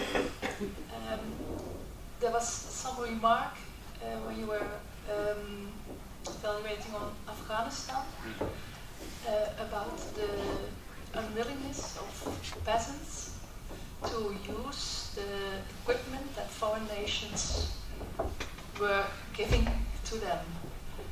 And you posed that question, but we never got an answer, and I was still puzzled. What was their reason not to accept? Well, it was actually a bigger problem of Western, not just Western, but I mean of aid to agrarian economies in the 20th century, and it's still there today. And it also explains a lot of what happens within the Soviet Union. So, for example, in Soviet Central Asia, you have a cotton monoculture. And it's a monoculture that relies increasingly on child labor already in the Soviet period. Not throughout the year, but particularly for when you're collecting the harvest. And of course, this goes against everything that the Soviets are supposed to be about. The children should be at school, everybody should have access to an education, people should be leaving the countryside to work in industry.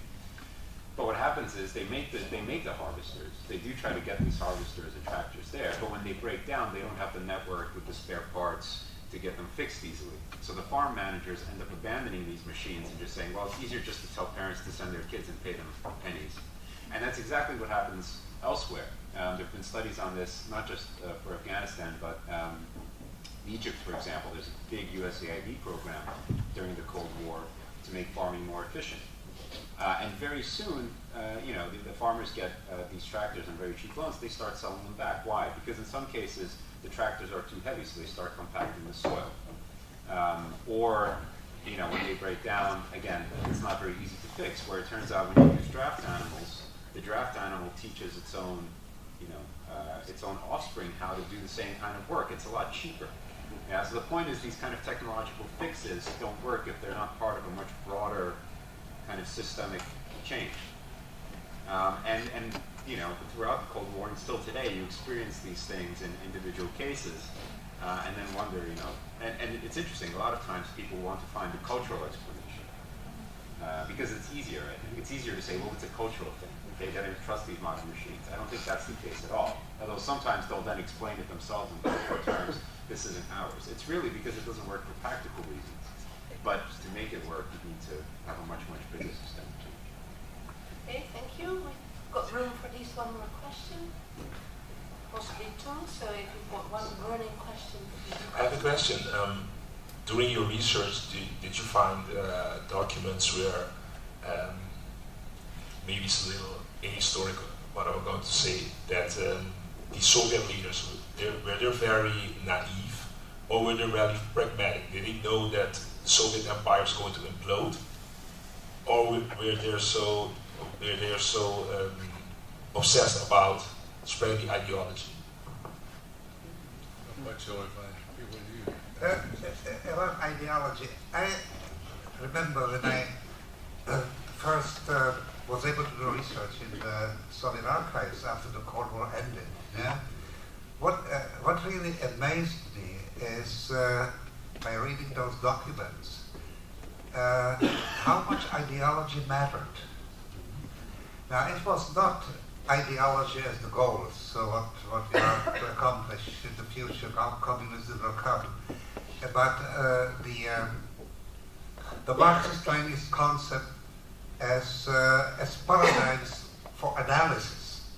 I mean, the political situation was analyzed and conceptualized by using ideological terms. Yeah? We know some of those concepts, the correlation of forces, the international class struggle, that sort of thing. Yeah? So it really mattered. I mean, these are internal documents when the policymakers were communicating among themselves. Yeah? It was not for propaganda. Yeah? So what I wrote at one point is that the biggest surprise for me that there was no double bookkeeping. Yeah? There was no version for the internal use and for external use. The ideological version was both for the outside and inside. Yeah? But I would emphasize, not in terms of goals, but in terms of analysis of the political situation, and of course the conclusions to be reached from that. I would say that it was also one of the main reasons why eventually the system collapsed, because the analysis simply was using wrong criteria, wrong methods, wrong approaches. There was never room for doubt. No room for doubt. No room for doubt, yes, of course. Yeah. Because you have certain concepts that are preconceived, right? I think it would be good if you had the microphone so that Professor Lustig can hear. Because Mr. Davy, you said you spoke to someone and he was very realistic, very pragmatic. He told you, we know what we're doing, or we're not that stupid. Well, the people in the research institutes were a special class in a way. They were allowed to read Western papers, they were allowed to travel to the West, and they had a lot of exposure to the West, and I think they shed ideology quite early on, really. I mean, I remember meeting one who was an expert on France, and he gave me his rundown on his view of the French political situation at that moment. You could have published it in any English journal or on The Economist or anything. It was just very well informed, very realistic, totally non-ideological. But the other point is that ideology was the only legitimation of the system. I mean, the Bolsheviks taken over by force, they were not elected. I think they were always aware that somehow, are we legitimate or not? How do we prove it? Well, the only legitimacy was ideology. We are taking the country forward according to the laws of Marxism-Leninism. If you give up that or say it's doubt that, what are we doing here? Just a few small points. I think the other legitimate thing, especially during this period is the victory in the Second World War. Yes. Because once you've got that, I mean, that's what allows you to say, that's what allows you to say, yeah, we can rule this country because we saved it from the abyss. Yeah. And that's something that, of course, continues to play politically today. I think your profession matters. So if you're in the party, you're much more likely to keep thinking in these ideological terms all the way until the very end. When you look at some of the professional diplomats, the people who spend their whole life in the Ministry of Foreign Affairs, become ambassadors to the United States, then they think, often much more pragmatically, although they don't, I think, completely shed their ideological baggage necessarily. But ideology is also a discourse that you can kind of appeal to. And it plays an interesting role, for example, when you have coups or people coming to power or parties trying to come to power anywhere in the third world. Once they say they're Marxist-Leninist, right, it's very hard to turn them away, even if you are horrified by what they're doing, as in the case of the Afghans, for example, or as when the monarchy is overthrown in Ethiopia.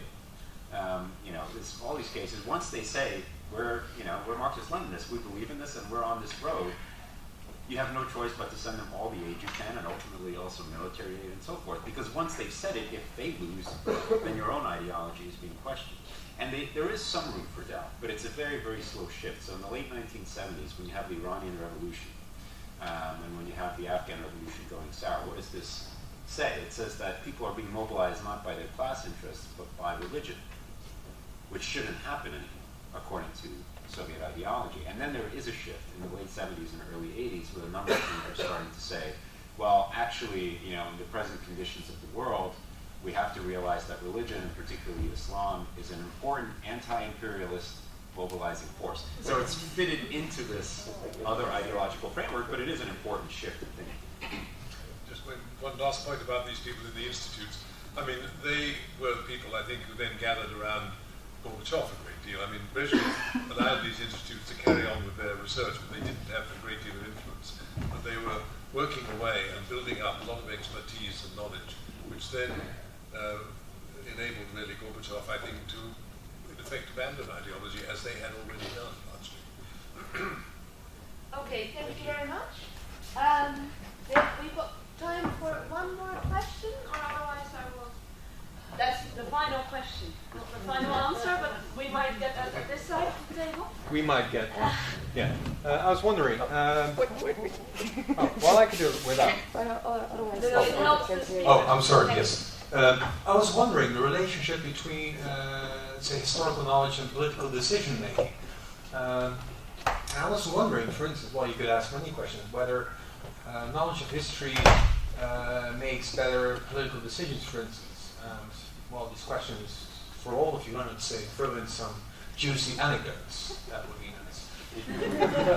So the question is about the relation between the knowledge of history and political decision making. Is that right?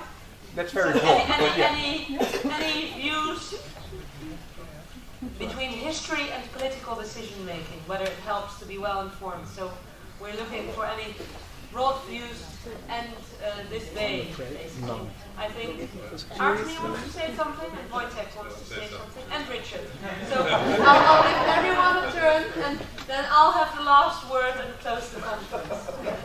I don't know if my colleagues will agree with me, but here there is, of course, a kind of double bookkeeping, because when we apply for grants, we say that if you want to understand the situation today, you better let us give you money to go study the history, or else. I think personally, I'm a little more skeptical, because I think the only thing they can definitely teach you is humility. Right? The only thing I could bring to a policymaker working on Afghanistan today is humility. But it's very hard to find any kind of clear-cut answers. What you can do is deconstruct the way that politicians misuse historical analyses. Right? Everything is not Munich. Really, only Munich was Munich. But every 2 weeks there's another Munich that we're somehow letting pass. You can look at different comparisons, you can learn things from them, but it's not that simple to make actual, I think, decisions based on that.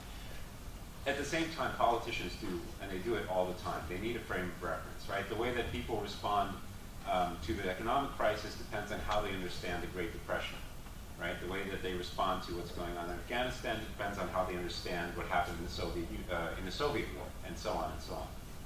Yeah, I was going to mention Munich as well, but there is a fatal tendency to draw the wrong lessons. fact, there's a very good book by the warden of my college in Oxford, Margaret Macmillan, on learning the wrong lessons mostly.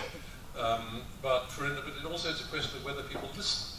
Because, I mean, before the US invasion of Iraq, there were a lot of experts and people in the State Department who were trying to explain the background and what would happen in Iraq. And basically, the administration didn't listen.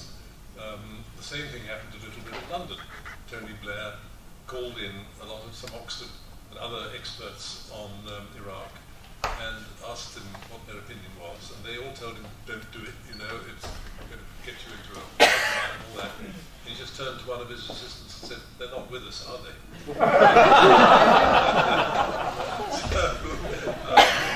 So there are two aspects to it. One is whether you actually draw the wrong lessons, the other is whether you actually listen to people who might possibly give you the right lessons. And Wojtek? Well, there is saying that I'm sure you know that generals always fight their last war, you know. Now, if you try to use it for politicians, the politicians try to learn lessons from history, but they usually learn the wrong lessons. Yeah? So I think really more important than trying to learn the lessons from history is to try to avoid learning the wrong ones. So, for example, when we talk about the origins of the Cold War, I emphasize here how unusual the situation was. Consequently, the lessons would be very, very limited, very difficult to apply. About the general willingness to look into history for clues, how to build policy. I think what's happening in China today is very, very interesting. There is no other country that values history as clue to current politics as is China. I am myself no China expert, but I am reading what others are writing about it who know. And what is extraordinary is the attention that is being paid by the present government in China to what was written 3,000 years ago, what Confucius and other so-called sages wrote about the period 4,000 years ago, how they viewed the ideal government, how they viewed relations between states, the questions of war and peace, the question of authority, the question of dissent. I mean, all these issues were addressed in those ancient times by these very sophisticated men, and what they have written is now considered very topical, particularly under the present government of Xi Jinping. It is fascinating because it is sort of based on the assumption that there is continuity, that this country that had 4,000 years of history still can really build on what had existed 3,000, 400,000 years ago, as if there were no interruption. And of course the interruption took place in the 20th century, not only because of the so-called humiliation by the colonial powers, but above all because of the victory of the Communist Party, which brought into the country essentially a Western ideology. After all, Marxism is a Western ideology. So, without going into any further detail, the difficulty of building current policy on history, particularly on distant history, as is happening in China today, is considerable, and it will be very interesting how eventually the present regime will deal with the problems of adapting it to very different circumstances of contemporary work.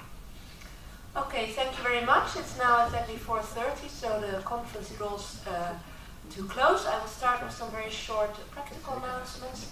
There are certificates for all of you, which our student assistant Jorien, who is there, has, and she will distribute them to you. Also very important, there are drinks outside.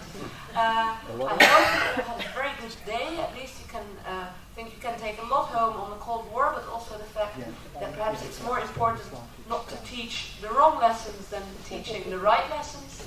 I would like to thank the school very warmly, the technical team, Leo van Hofwegen, the facilitatory manager who's somewhere behind there, I believe you can hear me now, who's made all this possible, the Horeca team, my colleague Viadite, the student assistant, and last but not least, the speakers, both in the back and here in front. They've all made this conference possible, and I think that's a great achievement. And also, I'd like to thank you for coming, and I hope you had a good day, and we'll see each other on another occasion. Thank you very much.